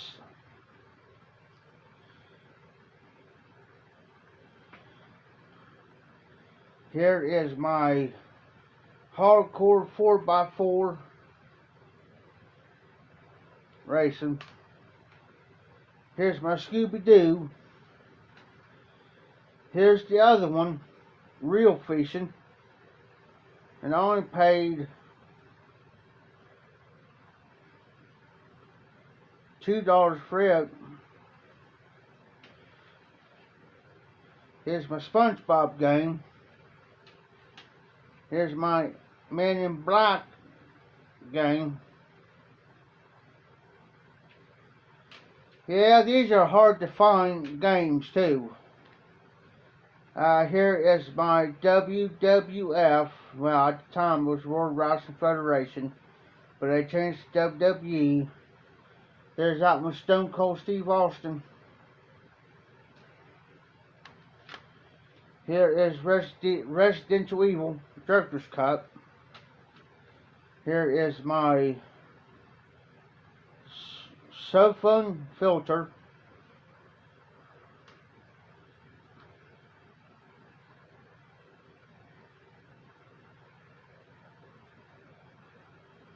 Alright, night, Jose. Be careful. Be safe. Be well. I hope you have a good week. Good Memorial Day tomorrow. Here's my Spider-Man game. Here's my other Resident Evil 2 game. This here is Parasite Evil. Disc 1, Disc 2.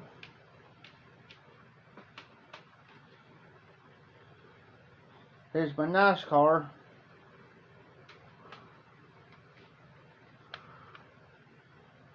Area 51. And Odd World Abe's Odyssey.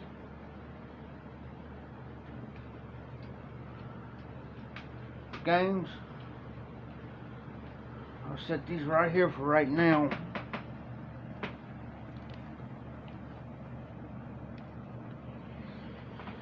So them are all my PS1 games.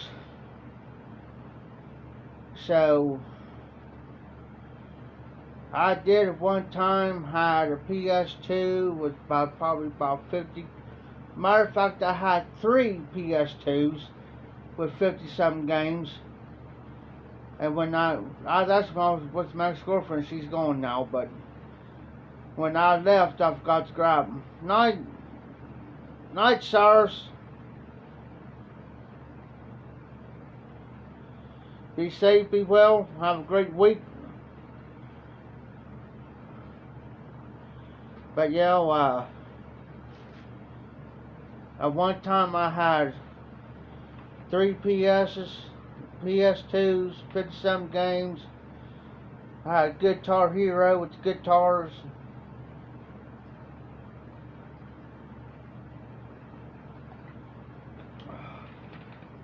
I had the original Xbox. And the reason why I liked the original Xbox is because you could take your regular CDs, regular music CDs, and load right on there like you would a computer. What I would like to get, if I can get my hands on it, if I can get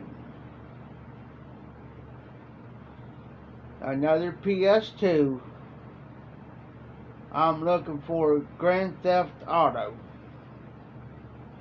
But see, now they got the new Grand Theft Auto 5, which is for the PS4. I'm just waiting for the price to come down for me to snatch one up. If I can snatch one up, then I'll be good.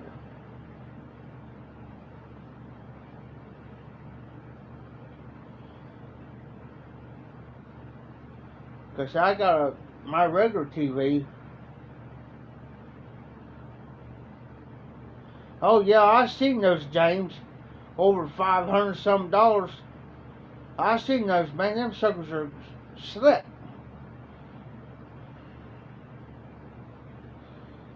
It's white. The one, there may be different colors now, but the one I seen was white.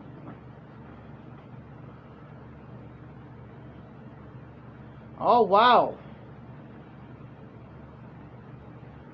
Oh, for the digital one. Cause see, a friend of mine, she's got a PS4, and she's been wanting me to get one. And because to get on the internet, we can sit there, and she wants me to get one with the headset, so we can sit there and play one, play each other. But I told her right now, I'm financially hurting, and I can't afford one right now. That's going to be later on down the road before I can even do anything.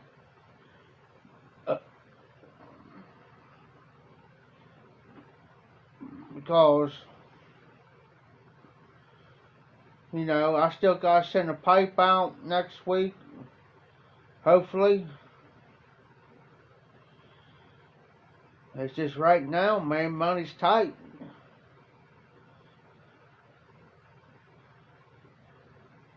Oh, nice. But does it cost anything to download them over? That's the thing. Do you have to pay for them? Get them downloaded?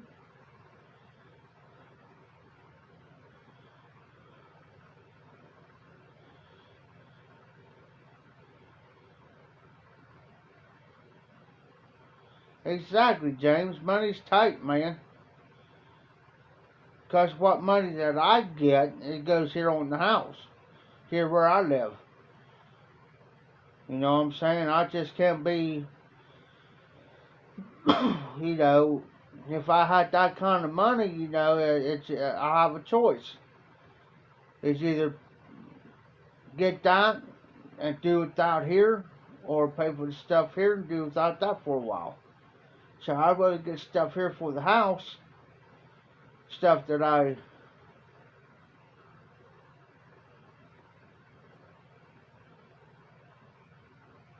Oh, okay. I understand. Okay.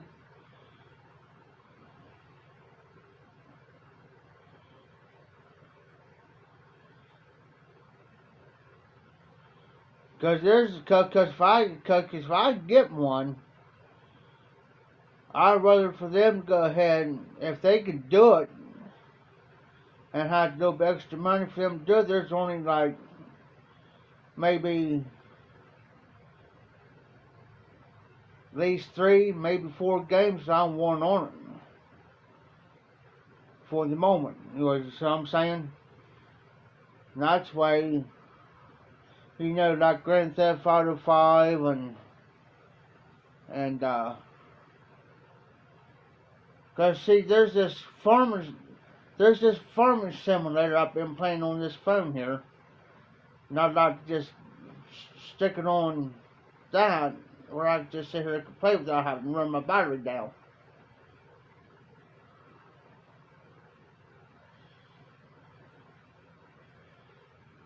But like I said, 3 to 4 games is good enough for me.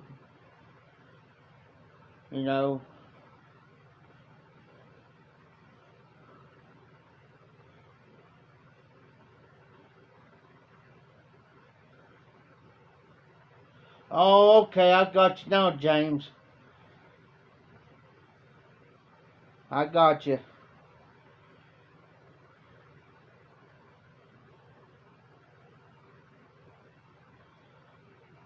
Yeah, I play that. It's Farming Simulator 16. That's why I play on this phone.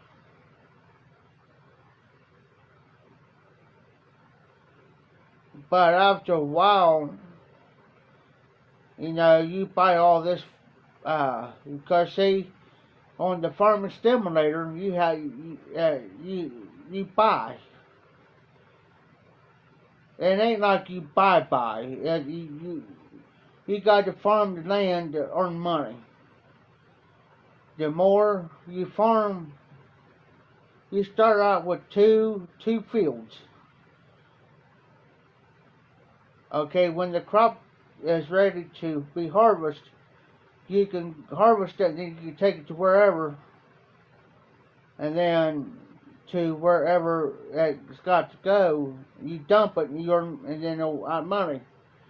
Well, now I've got so much farmland, so much farm equipment that, yeah, it's about like the old Farmville, but it's better. You can actually drive the combines, actually drive the tractor, you actually plant, fertilize, actually harvest, and you can actually, you got storage bins, like your bins, bins, load them in there, and you got like 4 or 5 bins. And what you do is you can load them up and fill them up and save, and then it'll come up and say, well, you have this so much time limit, and say that they're needing corn or soybean or potatoes, you can actually go and to your bin, pull your tractor with your wagon up to it, and you'll load it up, take wherever you need to go, dump it, and you earn money that way. But see, I got a grain cart that is, I could do it all in one load, see. But you have to earn, but it costs money. The bigger the grain cart, the more it's going to cost you. So I got the biggest grain cart where I can do everything in one load. That's why I can take wherever I need to go. You can feed the cattle, milk. You got a milk wagon.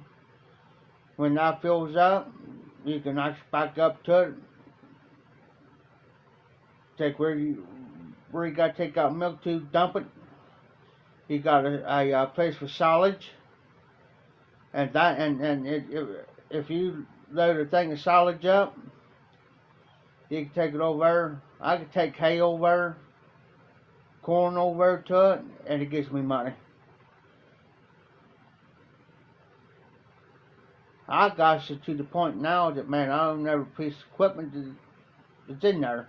The only thing I don't got yet is the semi truck with trailer. But I do got this one trailer to where, say like I got to drive my combine current there on their side of a piece of land where my field's at. I can take my tractor and hook it up this one trailer and press the button. It'll load the tailgate down, and I can take my combine, drive it up on it, and I can pull with my tractor. So my combine's on the trailer, and I can take it anywhere I need to go. Anywhere. Oh yeah, it's free. You go to your app store and get it. Only thing you gotta do is type in Farm Simulator and get the Farm Simulator 16.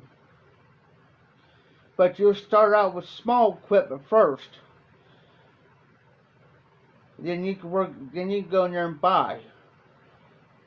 But you want, when you first start out with small equipment, you want to keep, you start with 2 fields.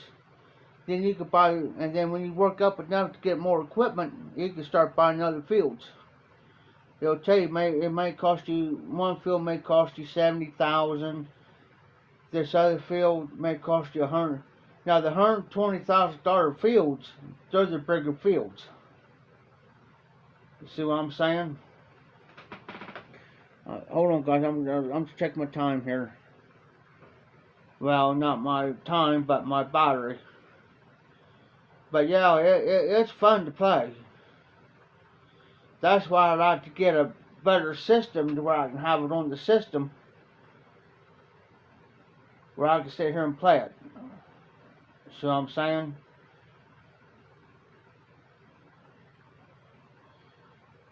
You can sit there and play it. It takes a little time if you're starting new playing on that game. It takes you a little time to learn it. But once you get the hang of it, they shoot by the breeze.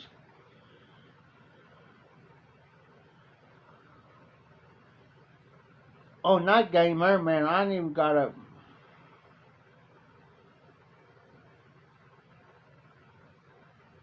Oh, no. You're fine, James. You are fine. Trust me.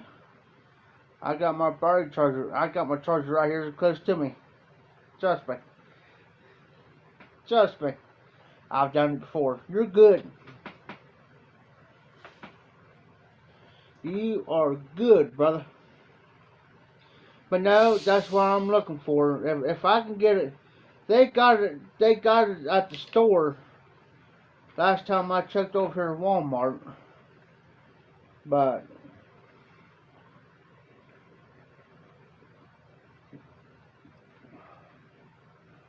I think it's for the PC too. If I get it for the PC, and because I got Windows 10, and it's got like 412 gigabytes on it.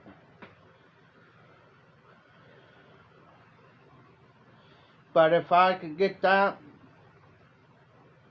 now I did have Grand Theft Auto for the system for my computer, but somehow or another, it was slowing my computer down real bad, slowing it down real bad. I had it all on there for Grand Theft Auto, had it all on there because I knew it would hold it, and somehow or another, it slowed it down, and I had to take it all off my computer because it not only was it slowing it down, but it was starting messing my computer up.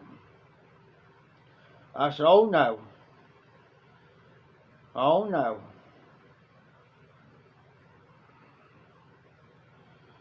But I used to sit here and used to play on nights before I started doing my lives and stuff like that. Because there for a while I was getting burned out doing regular videos. I was getting so burned out doing them, and I was sitting here playing one of my games, and then I used to sit here for hours on end. Hours on end. Playing computer games and this game here. Matter of fact, I got another game here I got to put on and see how it is. It's called Straight Go or something like that. Oh, I used to put videos out every day. These 2 videos a day, and that's why I used to tell a lot of the newbies, new guys or gals,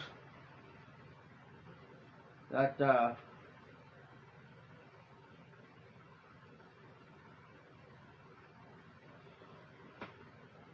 you know, I used to tell them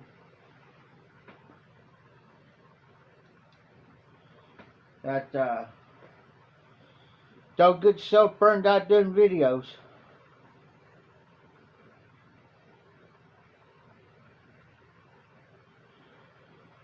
Last time I drank anything was last night. Now this little gadget, I'll tell you what this little gadget's for. It's Bluetooth. Okay?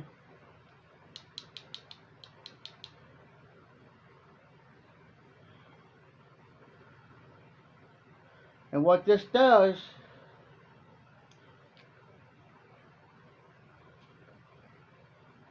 is for my earphones. And what this does, guys,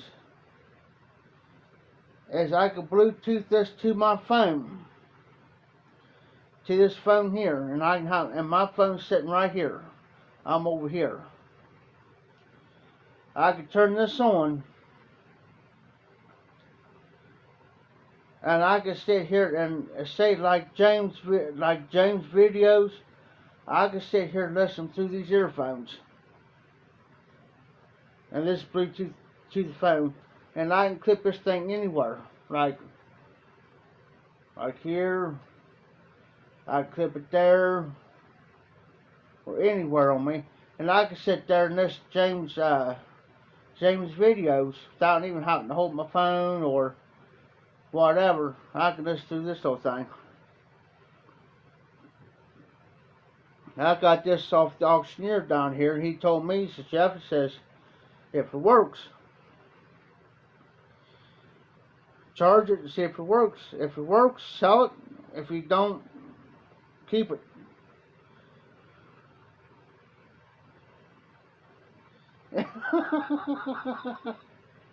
But yeah, I can even hook this up to my speakers or anything. And I can sit there and listen to anything I want to listen to.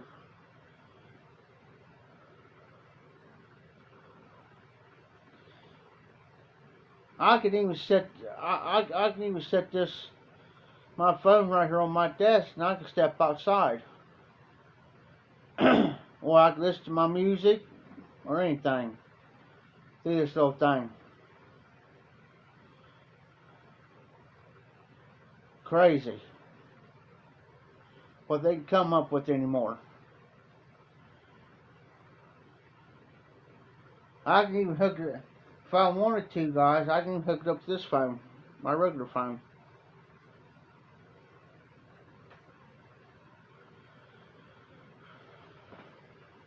But yeah, they come up with anything.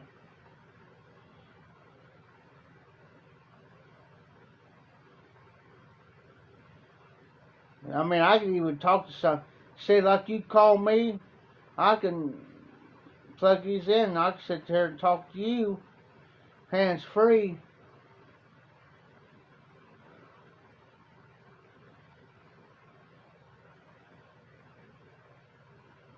Oh, nice, RD. I like to find the regular Bluetooth where you can stick your ear to talk to somebody. Because let me tell you something, this phone here is very hard. If I'm walking down the road, guys, this phone's hard to hear when it goes off. And this is my regular cell phone. Regular cell phone. Oh, I stretched my legs out. But yeah, that's what this is for. Comes in handy.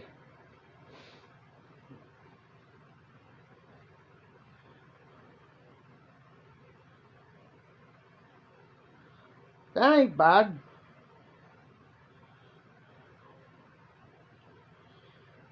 Now I do got, I'm trying to think where my one thing's out real close.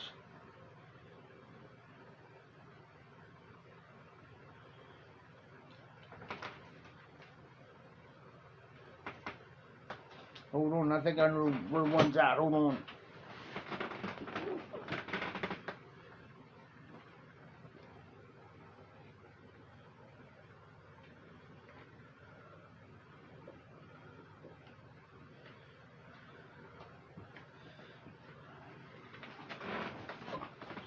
I got this for Christmas. Believe it or not, this is a Bluetooth speaker. I got another one somewhere around here. But I could take this thing into my shower. And I could listen to my music.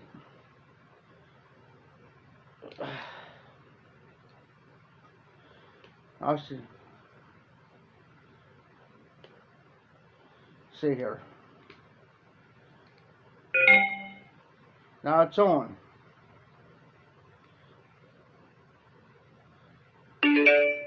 Now it's off. Now, this here, I could put this in my shower. Now, can you imagine you calling me while I'm taking the shower? This thing can actually get wet. It get wet, because I tested it one night. Can you imagine me in the middle of a shower and you call me and you say, Jeff, what are you doing? Well, I'm in the middle of taking the doggone shower. What are you doing?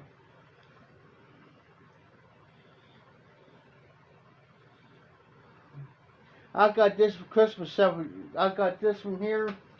I'm removing that right off. And it sticks, but I got this on there where I can actually hook it up there. And yeah.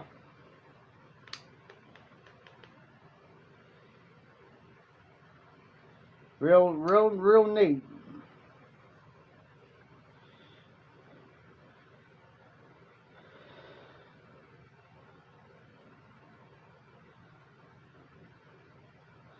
Yes, James. That'd be awful doggone scary. Here, hold on here for a second, guys. I'm going to try something here.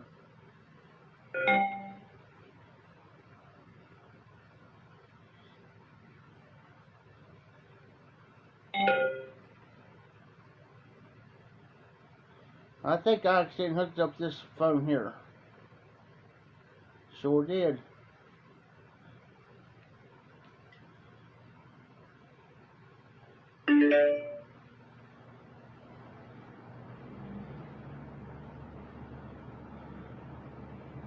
Video chat.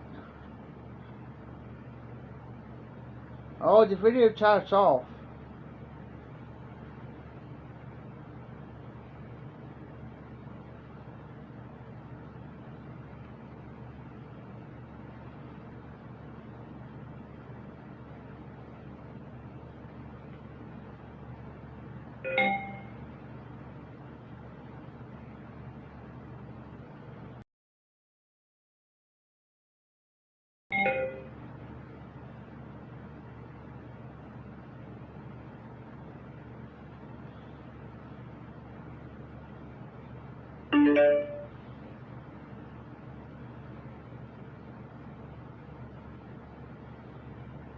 I'm going to have to do it here later. I'm going to have to shut this Bluetooth off this phone here. But it does need to be charged up, though.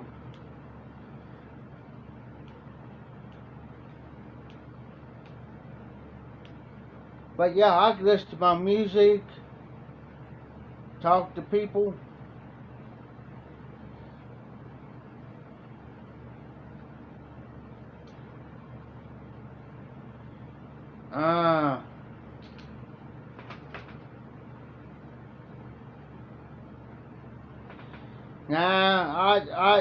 Now I can hook that up to this phone over here of mine, and oh,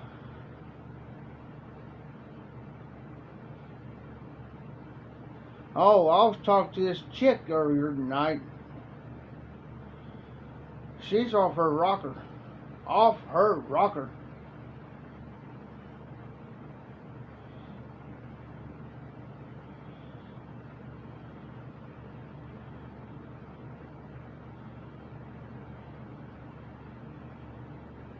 She don't care what she says, man. You know, you go to Ollie's. It's called Ollie's. That's where this one came from, and my other one came from. And,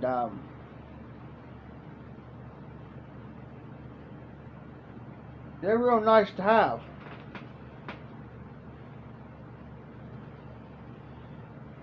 Yeah, I know her for the last about 4 years now. Her name's Gloria.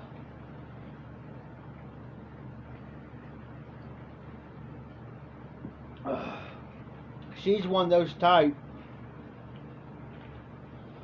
is bold. Don't care who she's around, she's bold. She'll talk about James. She's been after me for the last 3 or 4 years.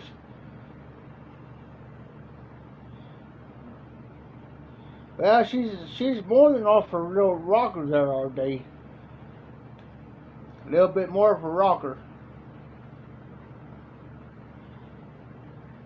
Talk about female stuff.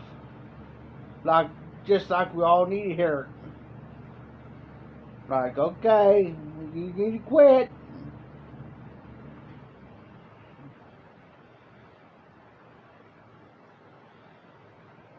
Dude, she can't handle me. After I started finding out some stuff about her, yeah.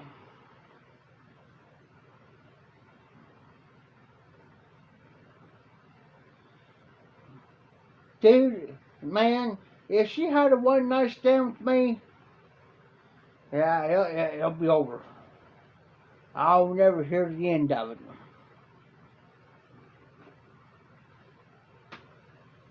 Because she'll go around bragging about it. Like I said, she's bold. She don't care. She'll talk about her sex life.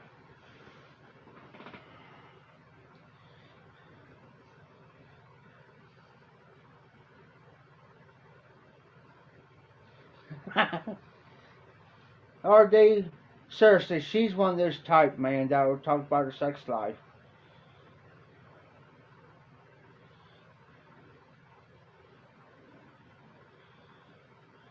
Oh, hey, James, I gave her a chance one time, here about last year.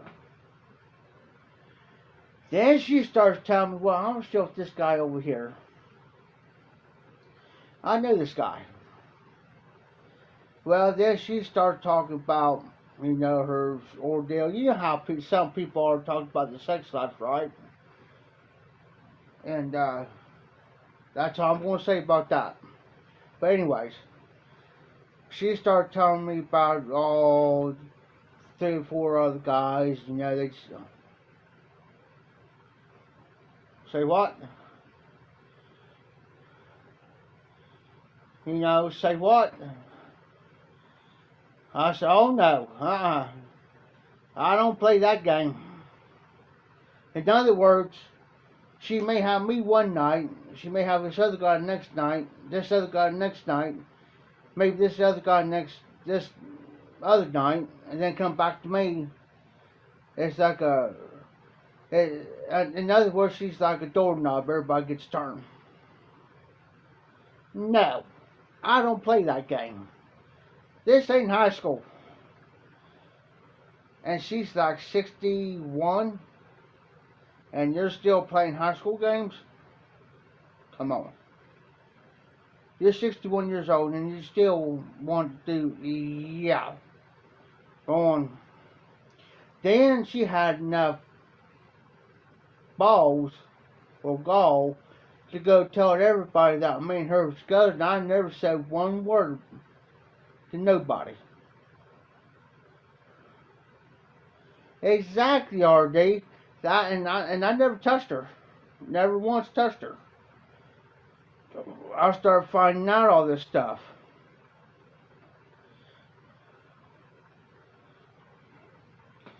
Well, my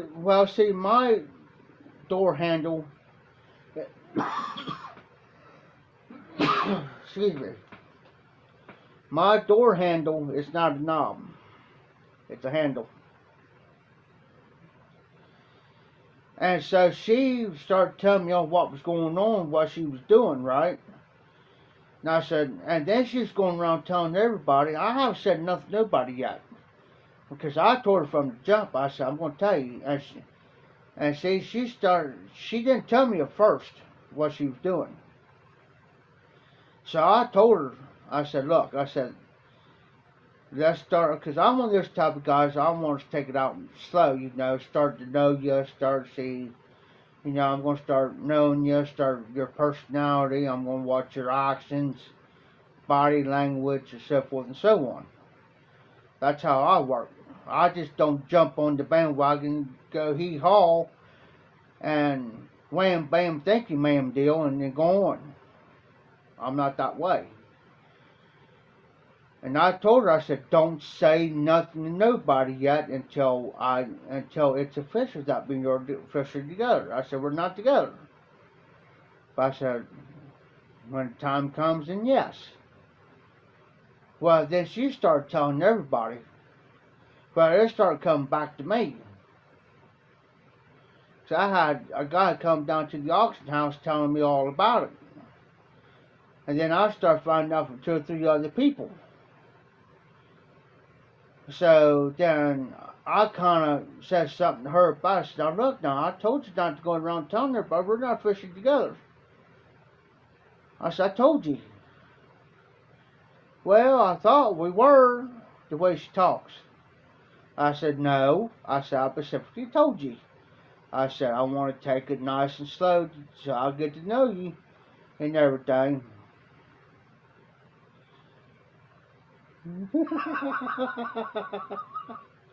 Yes, sir. So I said, you're letting the wagon jump before the horse. Then she started telling me all about all these guys. See? Now, because I told her, I said, you tell me the truth. Don't lie to me, because I will find out. And she knew I'll find out. So she started telling me all this crazy stuff about being with this one guy. He only comes over for sex, and then going down, and she's got like 3 or 4 guys that'll pay her, and then top it off, from here up, she sent me a picture from here up. No shirt, no nothing. I'm thinking, whoa. No. I'll put a stop to it real quick. I'll put a stop to it. And I told her, I said, now that's enough. I said, now you're going too far. And I said, now I said, it's off. It is completely off between me and you. I said, now you just done went too far.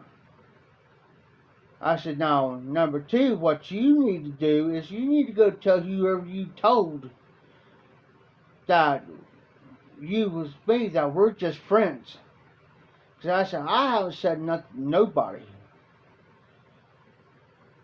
So I said, what you need to do is whoever you told, you need to go back to them and apologize. And say that me and you was never together.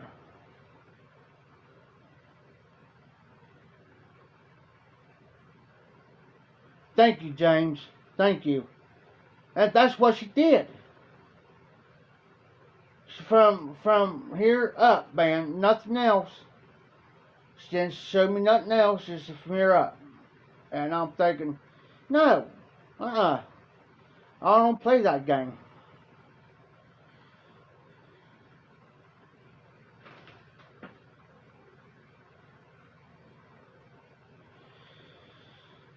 Well, if I had a picture where I'm going to have to figure out how to do a picture thing here sometime. Not tonight, but sometime. If I can figure out how to do a picture thing, I'll show a picture of her. And it's like, and then I told her. So she did. And I said, I'm telling you, I will know. Because I know the people that she told. I said, I'll know because I said, I'll ask them. I said, I will ask them. And she did. She went back and told them, I kind of, in a way kind of lied that me and him was together and we weren't. So,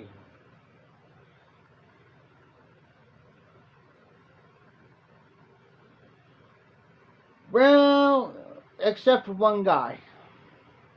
Except for one guy. Now he's in the, I feel bad for him now because Man, he's in the hospital with this COVID-19 and he's got pneumonia. I mean, I feel bad about it. You know, I mean, I do, man. I don't know if he's going to make it or not. See, I don't know that. Yeah, I just found out today. You know, that he was in the hospital. You know, I tell you what, too, guys, speaking of that, if you guys got Instagram accounts, watch your messages, because you might get these messages from these girls that will say, well, say like me, they'll say, "Hello, hi Jeff, how you doing?" Don't know them. Block them. Because I had this girl, because there's some guys on Instagram that's friends with them, right? I had this one girl, she's from Dayton. Obviously, then come to find out she's a prostitute.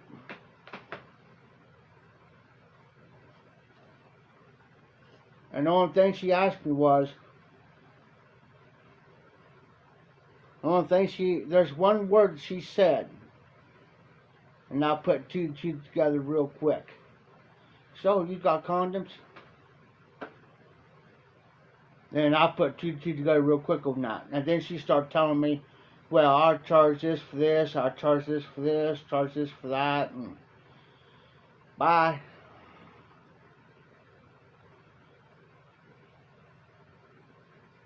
Exactly. Money's tight. Well, see, at first she was all goody with me. This chick from Instagram. That's why I say be careful in your messages.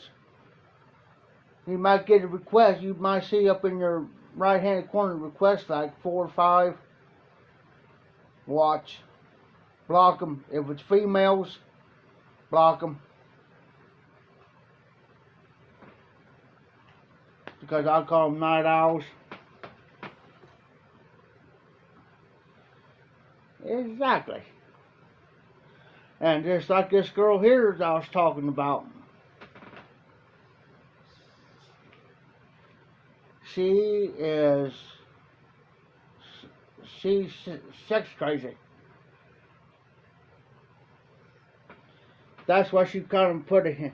Because see, I tested her again tonight. Earlier. I said, hey, you want my number? Yeah, okay.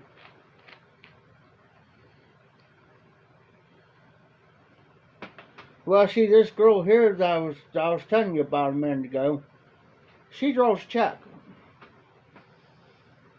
But see, I tested her again tonight. Earlier today. I said, hey, you want my number? I'm just playing. Yes, sex crazy. I said, hey, you want my number? Oh, yeah, okay. I said, hey, you want to go out with me and all this? Well, yes, I'll go with you. Then she started telling me, well, I got to get ready for this inspection coming up in July. July? You got a month. And I'm thinking, okay, how much crap do you got in your house? I hate that. I'm thinking to myself, I hate to see it. So, she says, yeah, yes, RD. So I'm thinking to myself, well, I know what she died loud. So here I am. I'm thinking, okay. In order to play the fool, you got to be the fool to play the fool. So here I am. I'm playing her. You want to play the guys? You want to play with these guys and play with their feelings and stuff and all this? All right, game's on. Said, now I gotta kind of believe in it, cause she'll believe anything.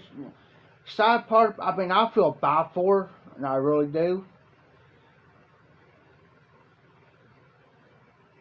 on one point, I do feel kind of bad for her, because you tell her anything, she's gonna believe you. It's just like if you tell her, well, you see that bull out there?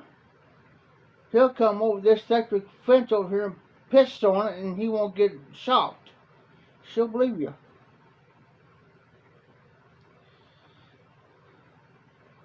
You know what I'm saying?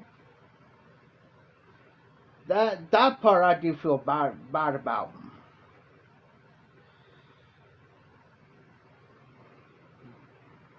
Because she's one of them type that, yeah.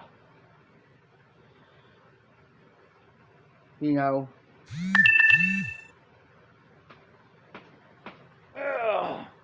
Okay, guys, I'm going to switch sides on you.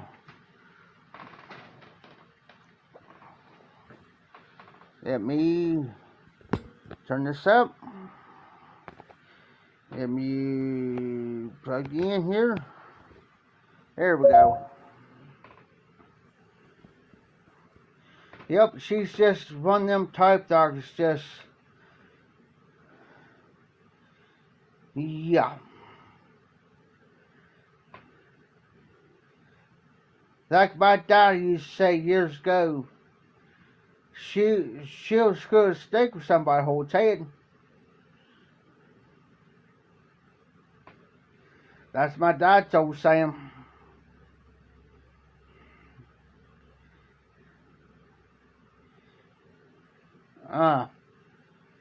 Side note.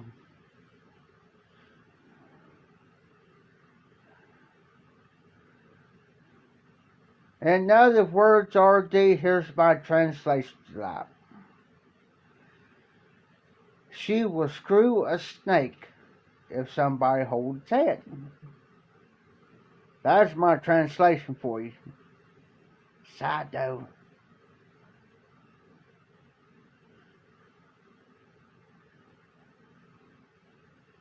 That's right, James. I didn't appreciate that. No, I really didn't. You know, because I'm not the type of man that... Now, there'll be other guys... I'm not saying you guys. There'll be other guys out here who'll see that and they'll be jumping over her like a pack of dogs on a three-legged cat. Yeah, that's sad. There's one... See, I'll go over here on Friday night. Here's a prime example. LD. I'll go over here on Friday night sometimes, since I've been kind of busy, but on Friday nights there's this... It used to be an old school building years ago on Rose Avenue over here. But there's a church that bought that and converted into a community center, where you can go get help like with clothing or food, stuff like that. Well, on Fridays,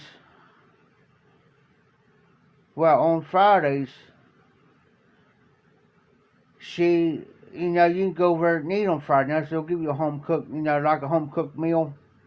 And they'll have a little service. She'll come over with short, like booty, cut off jeans, man. Short as she can get them. Now, there's one night she came over.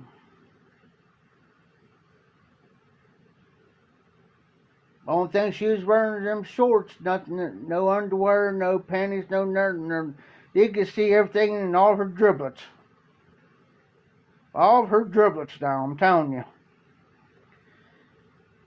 This one guy looked at me and I looked at him and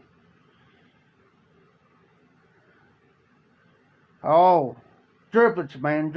You can see everything in all her glory. He looks at me and I looked at him and I'm thinking, he leaned up and he says, "Did you see that?"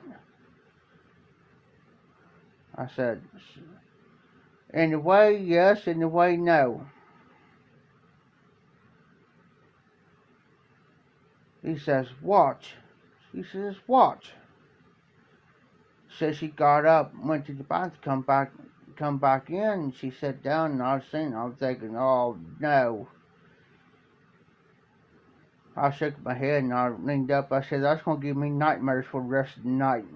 I said, no, I'm going to be afraid to go to sleep. He busted out laughing. I said, I'm serious. I said, if I go to sleep tonight, and I said, I'm going to see that, and I'm going to wake up.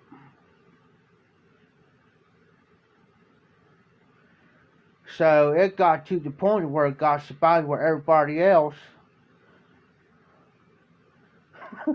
or did. So it got so bad to where everybody else started saying it, right? But they made a complaint. Yes, James. So everybody else in there started seeing them. Well, they made a couple of complaints about it, which you have to, because that, especially if there's kids, little ones sometimes, because sometimes people's got kids and stuff, little ones coming in there, they don't need to see that. You know what I'm saying? And she don't care. So then finally, one night I said something. I wait till she went out the door.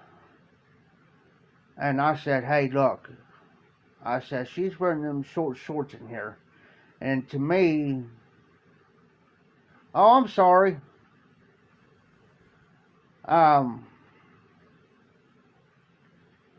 So I said, look, I said, she's coming in them short shorts on. And I said, that to me is kind of inappropriate.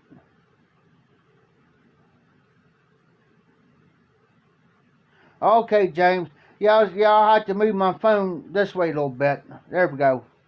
Because if I move too far that way, it will cut me off. Appreciate that. And I said it's kind of appropriate for her to, because I said, we got kids coming in here. They said, Jeff, you ain't the only one that said anything about it. I said, okay. I said, something needs to be said. So they must have said something to her. This last year. Well, she was the type that it's like, yeah, whatever, I can do whatever the heck I want, when I want. No, you can't. Especially, that's a part of a church function over there. It's a place, you know, it's for everybody to come. It's a family-friendly place to come. You don't need to come in there dressing like that. You don't need to come in there dressing like some hooker.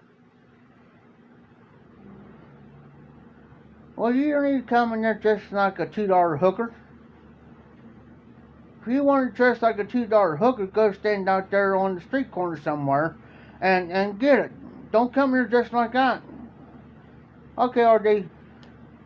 You know, don't come in there doing that BS. That's bullcrap. And I go to a church over here, also in Rose Avenue. And I invited her. But this is what I told her. And I told her straight up. I said, now I'm going to tell you. Now you may dress with them short shorts wherever else you want to go. But I said, I tell you what. If you come here, you better have a pair of jeans on or something on. Don't come in here with short shorts on and a tank top stuck on low. You can see your breast or whatever. I said, we don't put up with that. Because I said, you come in here and look like that, you're going to be sitting in the back pew somewhere. I said, not to be disrespectful, but I said, you know, I said, they don't care how you dress, but dress appropriate. You know what I'm saying? Dress decent. You know, just like tonight I wore my bibs. I mean, they don't care how you dress, but dress decent enough to where, you know, you ain't going to distract the service. You know, But when she started, but yeah, she's one of those type, man. And I'm not putting her down, but when you start dressing like that and you start talking about your female problems, female issues, telling everybody about it, you know, it's going to give you a bad reputation, bad rep, you know. And I just don't appreciate the fact that she, yeah.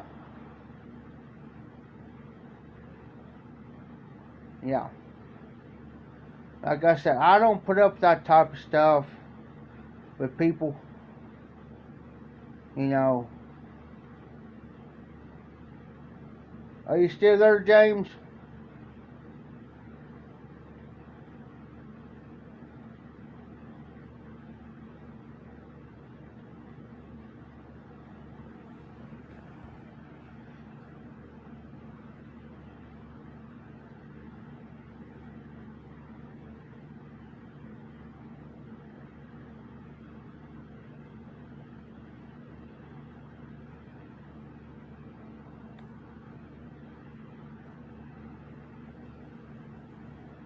James, you still there? Okay. So we'll make sure. Okay, that's fine. I just want to make sure. I didn't want to lose anybody. But yeah, so now it's just, she wasn't even there Friday night. I was over Friday night. She wasn't even there.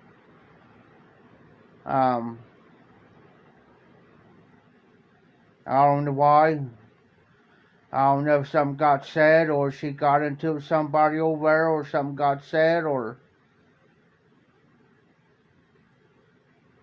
Oh yeah, I can see. Like I said, I just have to move my phone this way. I got my little cell phone stand here, where I could adjust it anyway. I could adjust it like this. I could adjust it down. I could adjust either way. I could turn it.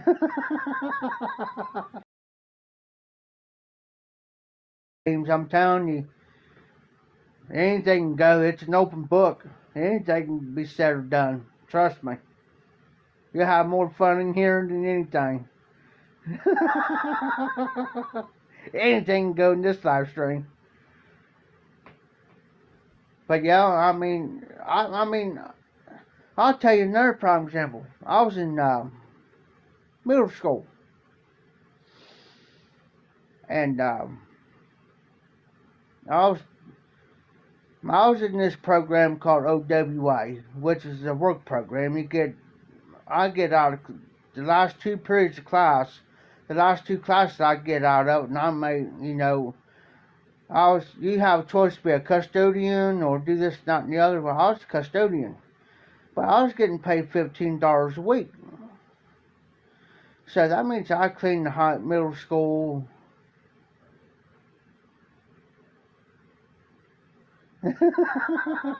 Oh yeah, you're gonna sit in the back pew back there. Back pew. Yes, sir.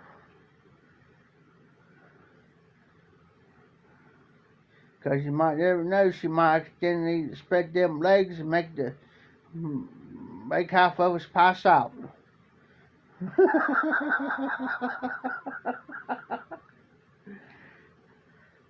Might throw some holy water on that and make it sizzle. Whew. Even holy water won't even touch that. Oh no.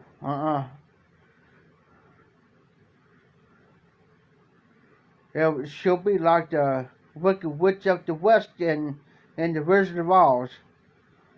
Throw holy water on that, she'll be mountain. But anyways, I was in middle school. And let alone, man. Well, this chick, I know her. I know this chick. Well, she has some issues up here, you know what I'm saying? And I'm not making fun of her. She has some issues up here in the head. And she kept flirting with me and flirting with me and flirting with me, man. Well, I had a witness. Me and my buddy of mine were always in about the same classes.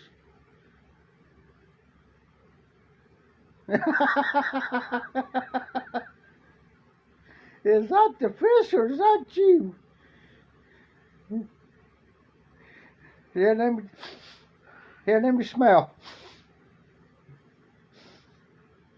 No, that ain't fish, that's tuna. No, RD, that's tuna. That ain't the fish. But anyways, and me and my buddy of mine always had the same classes. Because sometimes some of our classes were over in the high school building. So one day I went home. I didn't know what was going on. I got in trouble by my mom and dad. Walked in the house. All of a sudden, I'm getting my butt ripped. My mom looks at me, she says, Jeff. I said, what, Mom?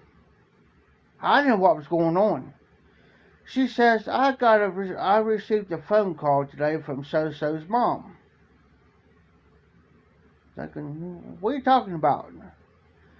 Well, then she mentioned this girl's name, and then it dawned on me who she was talking about.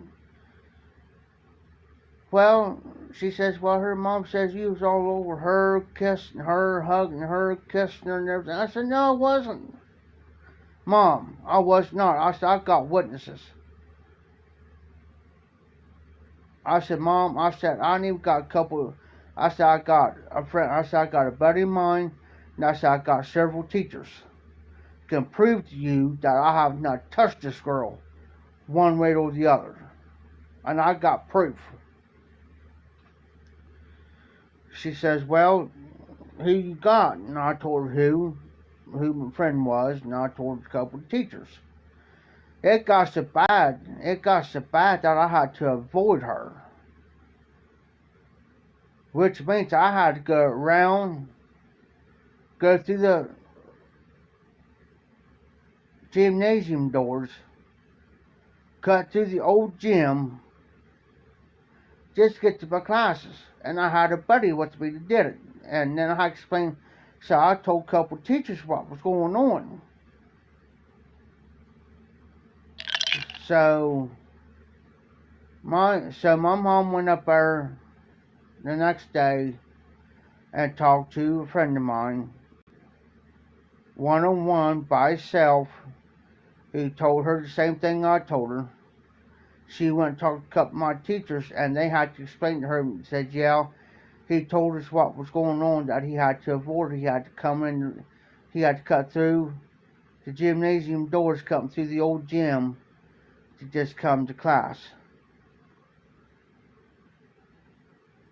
And you know, my mom and dad apologized to me for that. And then when my dad found out what actually really happened, oh, my dad blew up. My dad got madder than a hornet. He got madder than my red hat right there. Oh, yeah. He told my mom, he says, well, you're going to go right back up there. And he says, I want you to go in there. He says, you go straight to the principal's office, both middle school and high school. And you explain to them that you have this girl to stay away from him. Away from him. Because he says, now, I know better now. Jeff won't do nothing. Now, and in the way, it was more my mom jumping me than my dad. But then my dad, after he found out what happened, he told my mom, he says, now, Margaret, well, what happened in the end, James, was she got in trouble. Because she went and lied on me. Lied on me. And she swore up and down I was all over her, kissing her, touching her, in every which way. And she was just trying to get me in trouble. Well, and then after all that was said and done, my dad listened. My dad was the type of person that he gave a lecture, but he didn't sit there and yell and scream. He said, "Don't talk to you like I'm talking to you guys." He didn't yell, he didn't scream, he didn't raise his voice. He'd sit down and say, "Now look now, Jeff, now you cannot be doing that now, if it did happen." He says, "You learn the easy way or you're going to learn the hard way." Well, then after all was said and done, and he made my mom apologize to me. He says, "Now, Margaret," that's my mom's name. He says, "Now, Margaret," he says, "now there's always two sides to every story. Now, you took it upon yourself to actually believe that side of the story, and you didn't give Jeff the actual opportunity to say anything. You just started ripping his hind end from one side down the other, and he would walk through the door." And Dad says, then my dad asked me, he says, "Jeff," he says, "did you have to do that every day?" I said, "Just about." I said, "Dad," I said, "it got so bad that I had to do it like not every day, but every other day to go through up and around just to avoid her." And I said, "I had a friend of mine with me at all times." And I said, "He's a witness." I said, "He'll tell you." I said, "I had to go through the gymnasium because we had the new gymnasium, the old gymnasium. The old gymnasium, you could walk through there and you could go to class that way in the high school."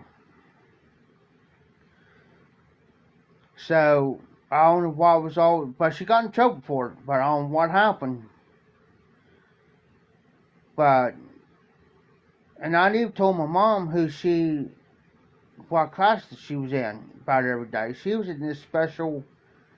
It's called special education class that she was in. It's for kids that cannot spell like cotton dog, or they don't got the common courtesy of maybe they can't do basic math problems like 2 plus 2 is 4, or 4 and 4 is 8, or they can't spell out a regular word out like,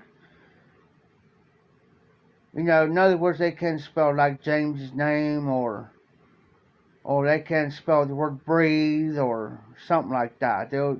They got that mentality in them that they can't comprehend. In other words, well, that's her part of her trouble. See, so no, oh, nice, RD. So, in other words, with her, she had in the back of her mind, that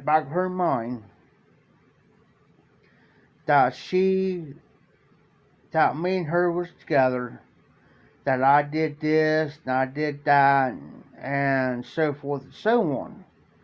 That was her trouble. It almost cost me. It almost cost me my life. If I didn't have a friend of mine and a couple of teachers. Yes, they learn different. And I don't got nothing against it. Matter of fact, my buddy of mine, his sister's like that. She can't comprehend anything to the point to where, in other words, she cannot do daily life skills like we would, like cleaning, dishes, take care of yourself, so forth and so on. Well, his mom, I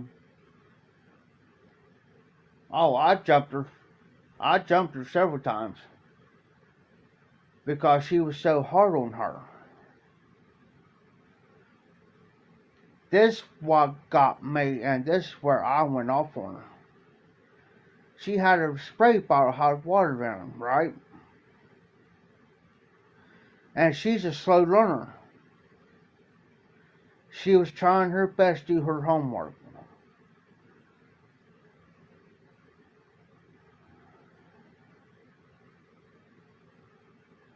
Yes. Yes. And she would take this spray bottle and literally spray water in her face for no apparent reason. For no apparent, because she wasn't doing what she wanted. She was expecting high expectations out of her, knowing that she didn't have it all up, knowing that she had mentality up here,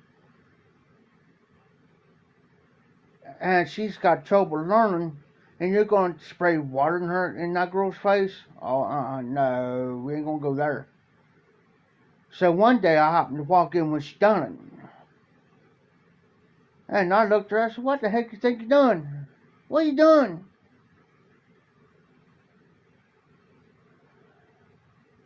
What are you doing? What are you doing that to her? Well, she ain't doing what I'm telling her to do. I said, well, you don't do it that way.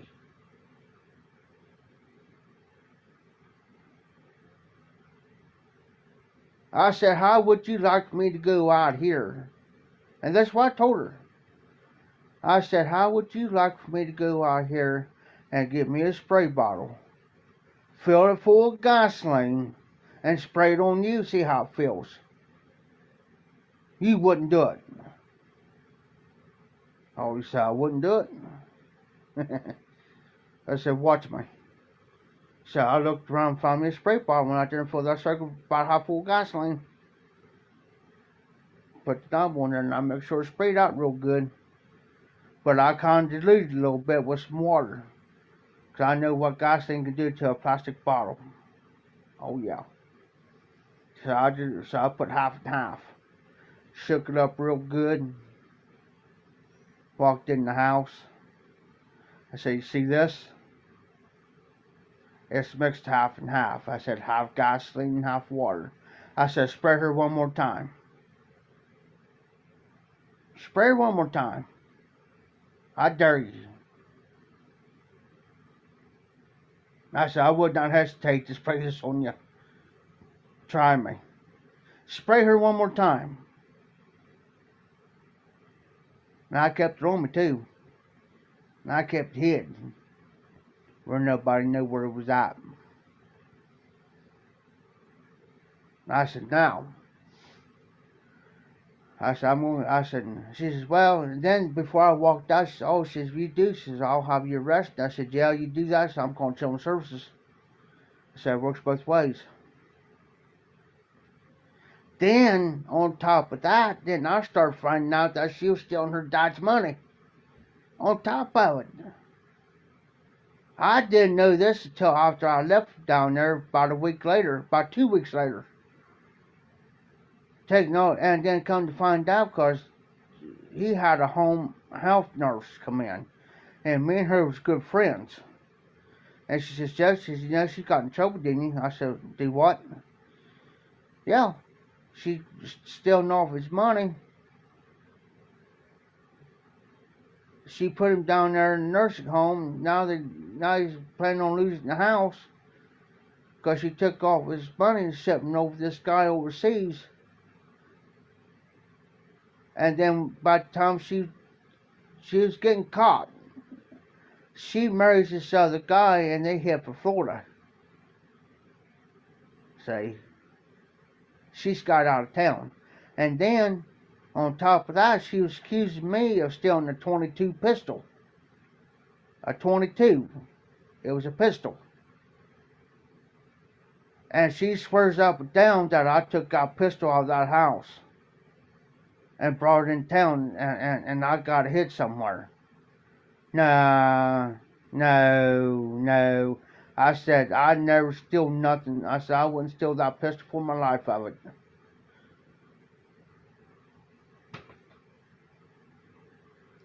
what they was planning on doing was they was planning, because see, they live out in the country and all right around the woods. I knew what they was up to. They was going to get me out there and they was going to do something to me, and nobody will never see me again. She says, you will come out to my house to find that pistol, because you're the last one that had it in that bedroom. I said, yeah. And I said, when I left that bedroom, I said it was still there in the same spot that I left it. I said, now, somebody knew where that gun was. And I said, somebody either got it hid in that house, or they took it up to your dad's house and hid it. And I said they dished it somewhere. Yes. And she swears up and down that I took that gun. And I wasn't stupid enough to go out there because I knew what was, because we was at odds. And the night that, because I was at my cousin's house when this happened. And I was going over to get more beer because I was pretty well half lit that night. I didn't have a buzz enough going yet. I had a buzz going. And here he was, her boy that I was, used to be friends with. He was standing outdoors, his arms folded. So I walked out. And I said, yeah, and I had a 12-pack.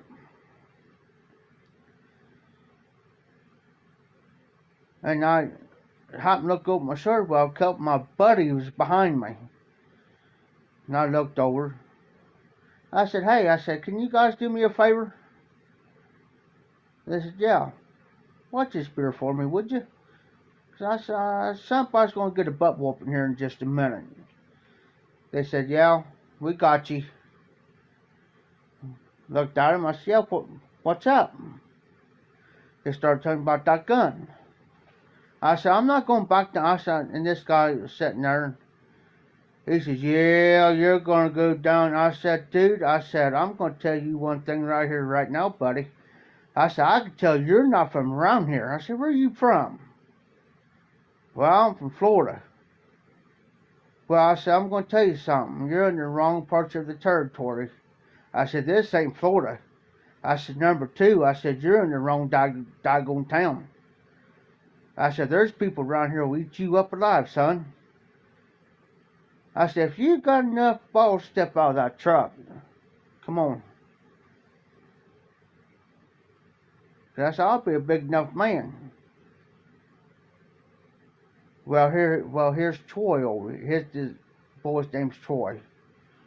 He said, hey, now, you don't need me to talk to him like that. And I said, yeah. I said, you better keep your mouth shut while you're ahead. I said, number two, I said, I'm not going nowhere with nobody. And I said, if you try anything, I said, I'm telling you now. I said, I told you. I said, this is going to be the second final time I'm going to tell you. I said, that gun is down there. I said, I've told you before. I said, somebody knew that gun was there. And I said, somebody either took that gun and hid it in that house, or you guys did something with that gun and you're accusing me of it, or it has to be up at your dad's house up there, somewhere hid, or you guys disposed of that gun and you're trying to pinpoint me for it. And I said, another thing to you, I'm not stupid enough to go down there because I said, I know what you guys are up to. And I said, now, here's my advice. I said, you guys better get back down there while you're ahead. I said, that's not a threat. It's a promise I'm making you. Now, you come in here threatening me. And I said, number two, I said, you see these guys standing behind me? I said, don't think they won't jump in. You guys are outnumbered.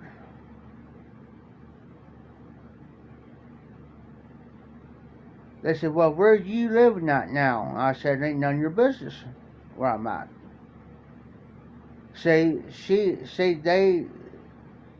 And you know, and what started it all, and what was all over. I had an Xbox. Well, they bought some games for that Xbox too. I had my games with it. Well, they tore my Xbox apart to fix something on it, then they ruined my Xbox. I had to put money into that Xbox to get it fixed right. And they had part of their Xbox games they wanted back. And that's what started, and that's what fueled it. And I told him, no, you're not getting those games back, because, as a matter of fact, I said, those games cost just about as money as I put in, I get my Xbox fixed. So guess what? You're not getting it back until you pay me $75. I said, it cost me $75 to get that fixed. I said, until you pay me the $75, you ain't getting nothing off me. That's what fueled it.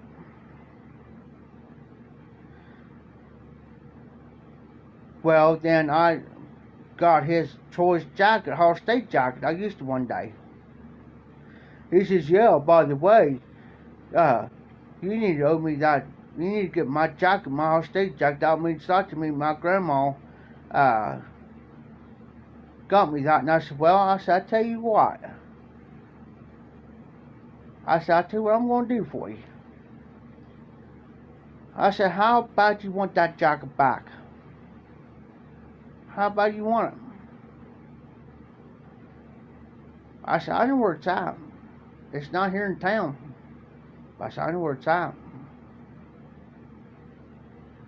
He said, I want it back down. I said, well, guess what?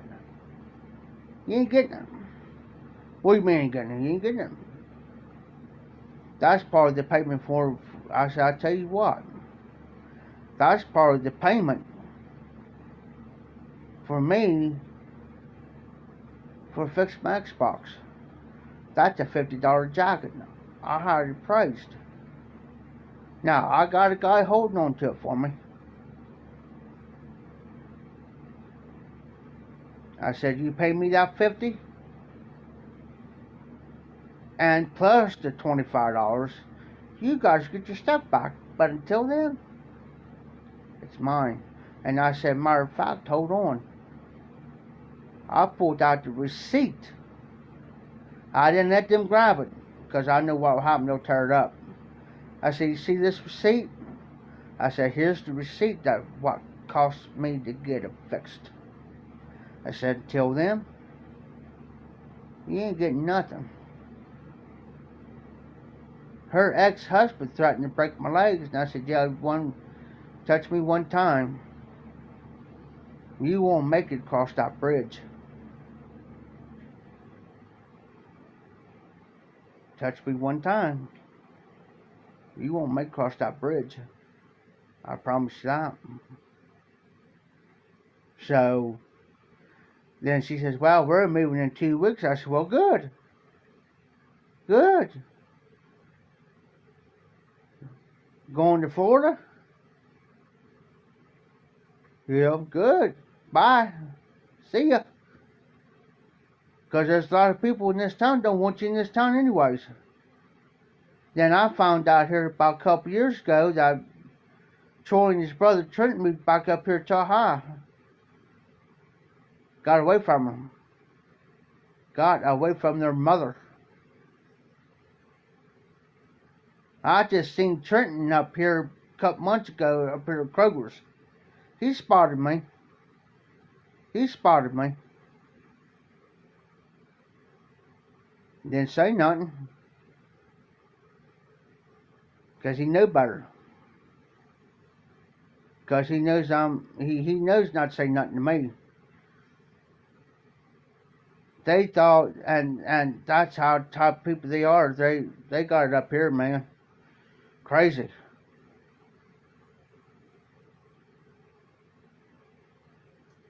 I've been friends with him since about the 5th grade. Since the 5th grade.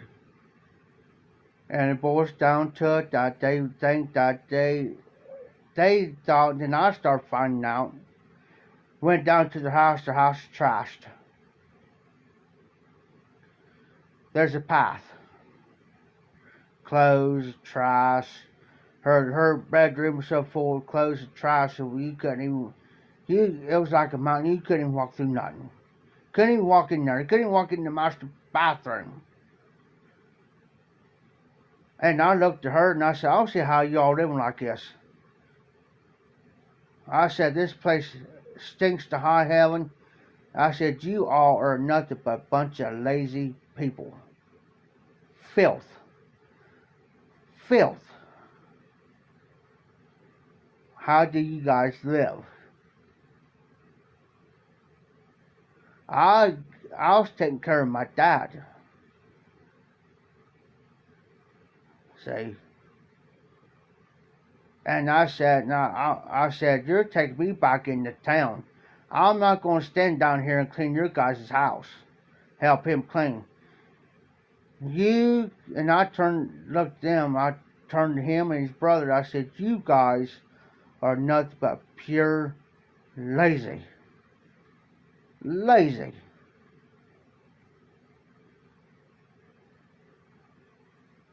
I said, you guys got so used to living like this.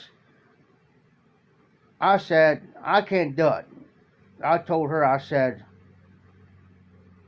you know, you're going to take me back into town.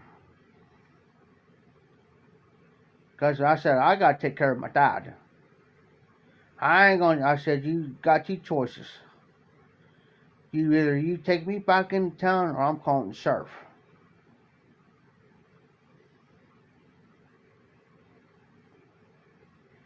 There's one day that the sheriff, Ross County Sheriff, showed up looking for me. They called, I was down, they pulled in their, in her dad's place up the road. They called down there, answered the phone, they said, hey Jeff, you better get up here, the sheriff, there's something wrong, the sheriff's looking for you. Walked up there and it was this girl. I used to work with her at McDonald's.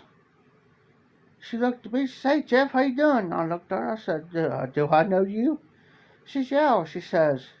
And she was blonde. She said, yeah, I used to work with you at McDonald's. I said, do you have a twin sister? She says, yes I do. I said, yeah, okay, I knew you are. I said, I knew you are now. I said, hey, I said, what's up? Something wrong? She says, yeah. She says, somebody filed a missing report on you. I said, who? I said, walked in, I said, can I talk to you for a minute in private? She says, yeah. So I went down there, I looked at her, I said, what's up? I said,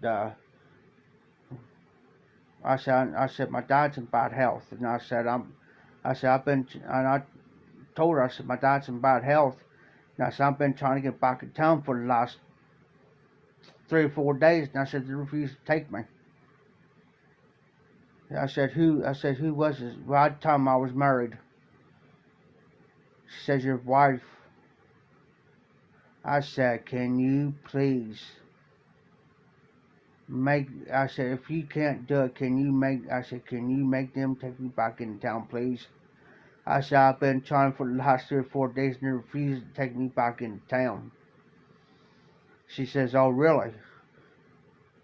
She says, it sounds like a hostage situation to me, she says.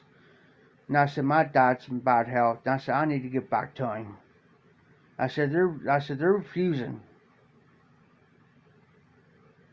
She says, Jeff, she says, come on. Oh, she was mad. She says, I'll make sure you get back in town today. Says she went up there, says, well, I really don't want to walk back up there. Said, no, come on, she says, I got you. She says, I got you. She says, I ain't going to let nothing happen to you. She says, that's my word. It's okay. She says, come on. I said, all right. I said, I just don't want no confrontation or nothing. So I walked up there and she says, now. She says, now I know Jeff ain't gonna lie to me. You will. She says, he's telling me that for the past 3 or 4 days he's been wanting to get back in town. You guys refusing to take him in. Is that right? Well, she says, is that right? It's simple yes or no answer. Because she says, I know Jeff is not going to stand there and lie to me. You know that his dad's in bad health. You know his dad's going to need him. And she says, to be honest with you, they filed a missing report on him because they think that you guys done something to him. Now, I'm going to give you one more chance.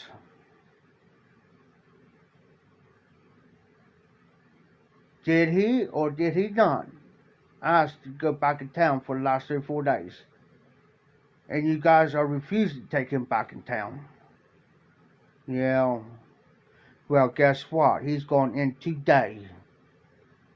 And you are going to take him in because I am going to follow you to the county line.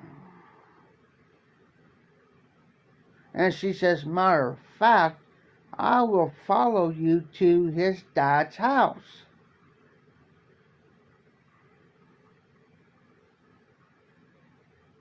To make sure he gets dropped off.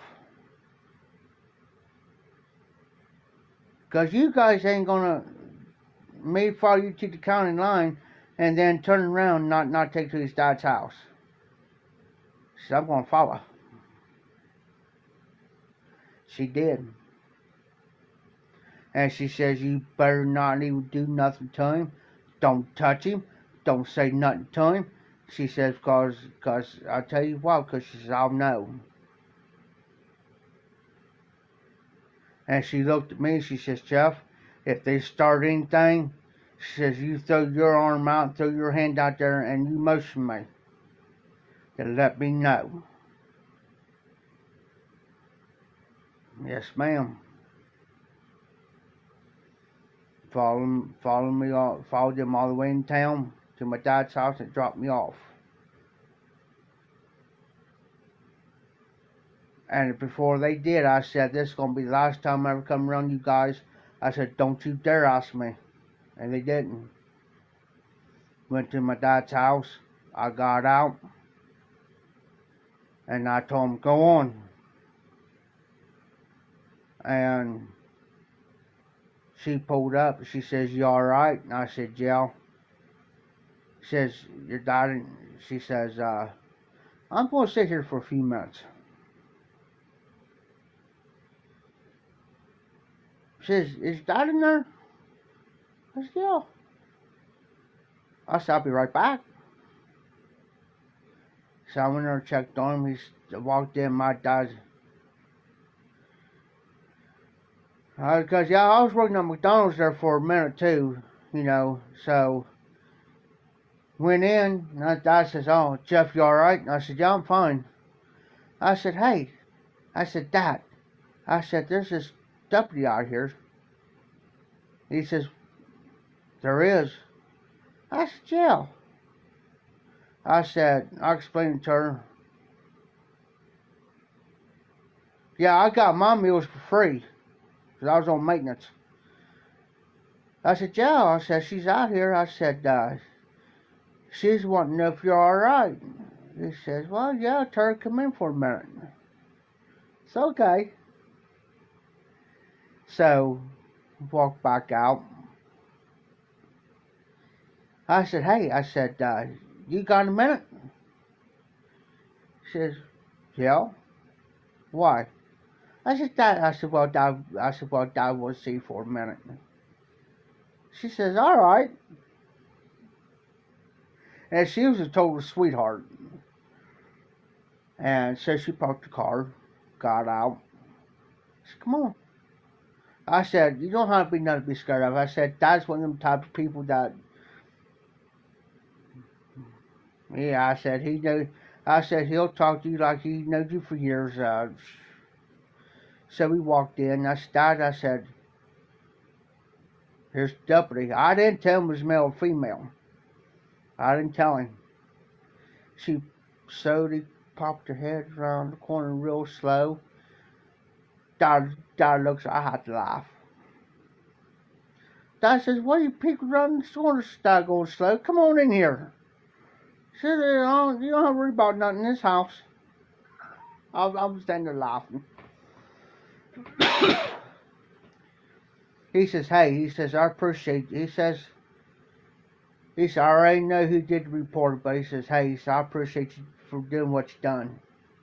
He says, I really do. He says he's been through this situation before, and he says, I just don't want anything to happen to him.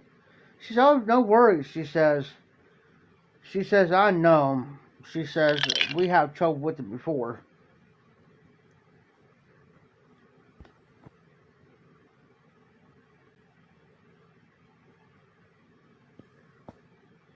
And, she says, yeah, she says, they're kind of whacked. She says, she told him, she says, he told him that about 3 or 4 days ago he wanted to come home, and they refused to let him come home. And so I followed him all the way in to make sure he made it here.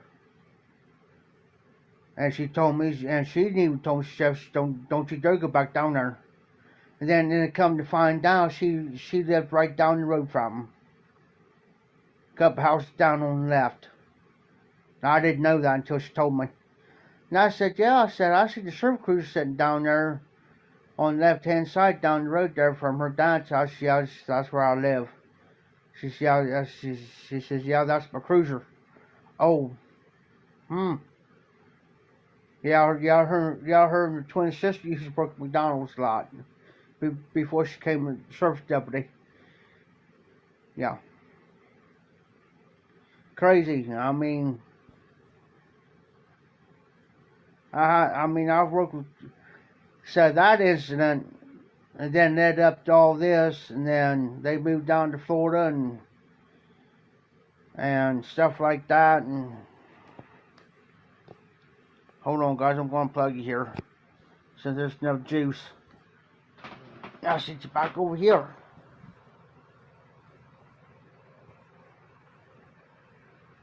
And I'll be right back.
Y'all see those?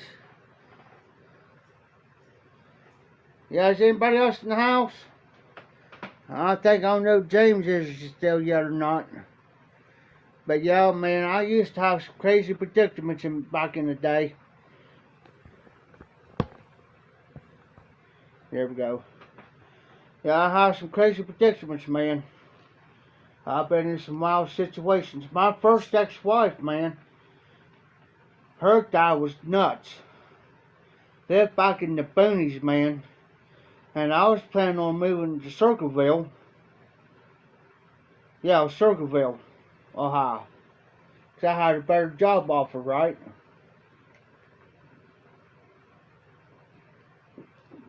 And this was on a Sunday. Well, a couple friends of mine was with us. He flips out on me. Me and him gets into a physical fist fight. Physical fist fight. And the only thing that saved him from me for beating the dog snot out of him was I stepped on some mud. When I went down, I kind of lost my breath, and he comes on top of me. Man, he's pounding where I couldn't move.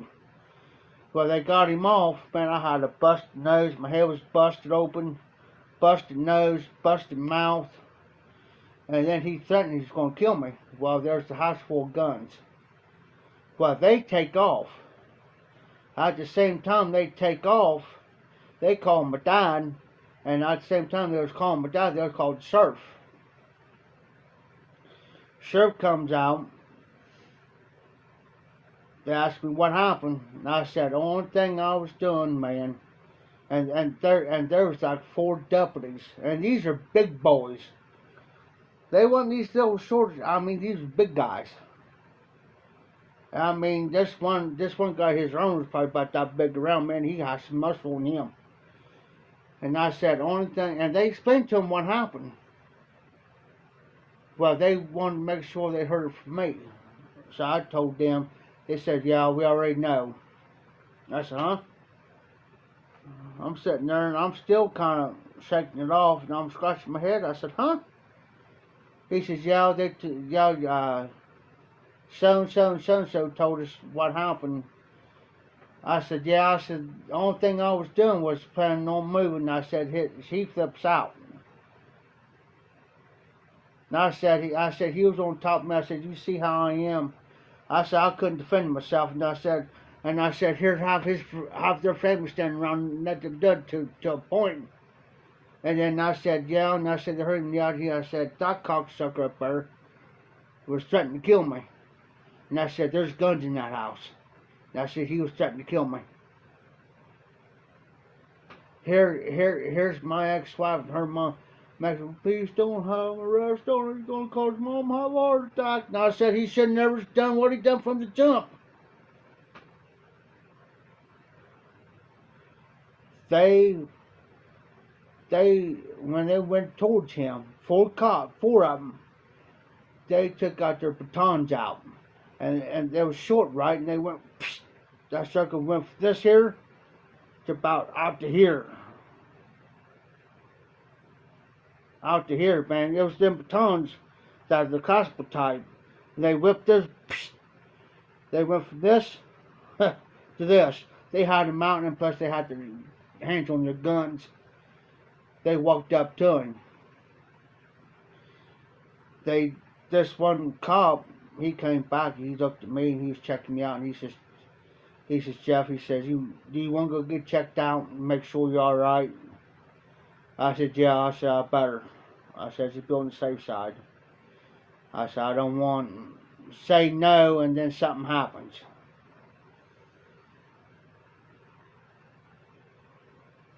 Well, he calls himself a Christian.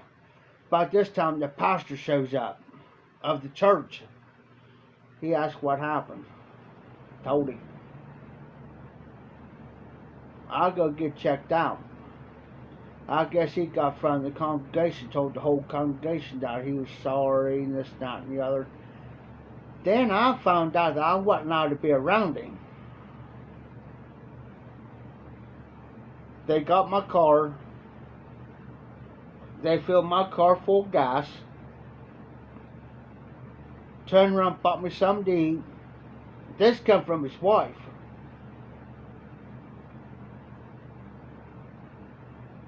And they asked me, they said, do you want to press any charges against him? And I said, no, not at this time. But I said it all loud. I wasn't quiet about it. I said, not at this time. But I said, he lays one finger on me again, I will press charges. It wasn't not even 20. It wasn't even 20 minutes I was at the house.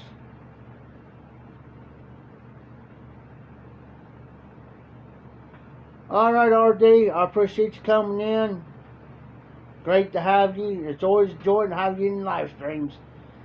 Always, you have a good, be safe, you be well. You have a good day tomorrow and a good rest of the week. Hopefully I can do another live tomorrow night, if it ain't too late. So,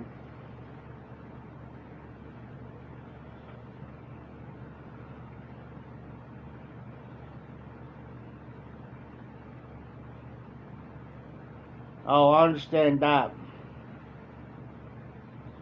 So you be careful, be safe.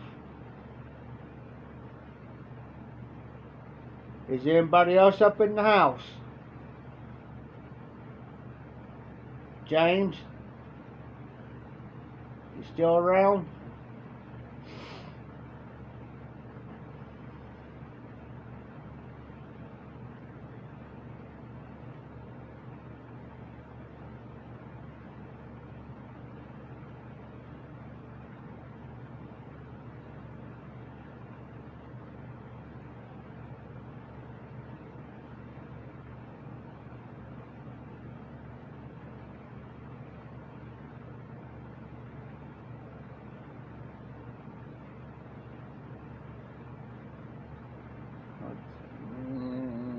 Don't know what time it is. 2:23 in the morning.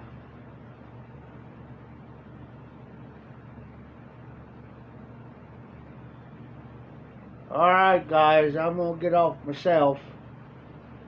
So I gotta get up kinda early myself. I gotta get up around before noon. So I'm gonna get off and get this phone charged up. I always charge my phones up before I go to bed. Make sure I got good charges on them. But I should be on later on tonight, guys. Even though it's Memorial Day, I'm going to a memorial service tomorrow and everything. I got to be down at the auction house tomorrow. So I should be home kind of early tomorrow night. So y'all be safe, be well. Have a good day tomorrow.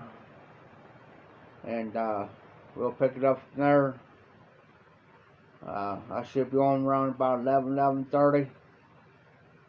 So if you guys don't got anything else going on, don't got nothing else to do, I'll be on between 11 and 11:30. So this is the Ohio Piper. Keep them lit, keep the embers burning, and y'all take care out there.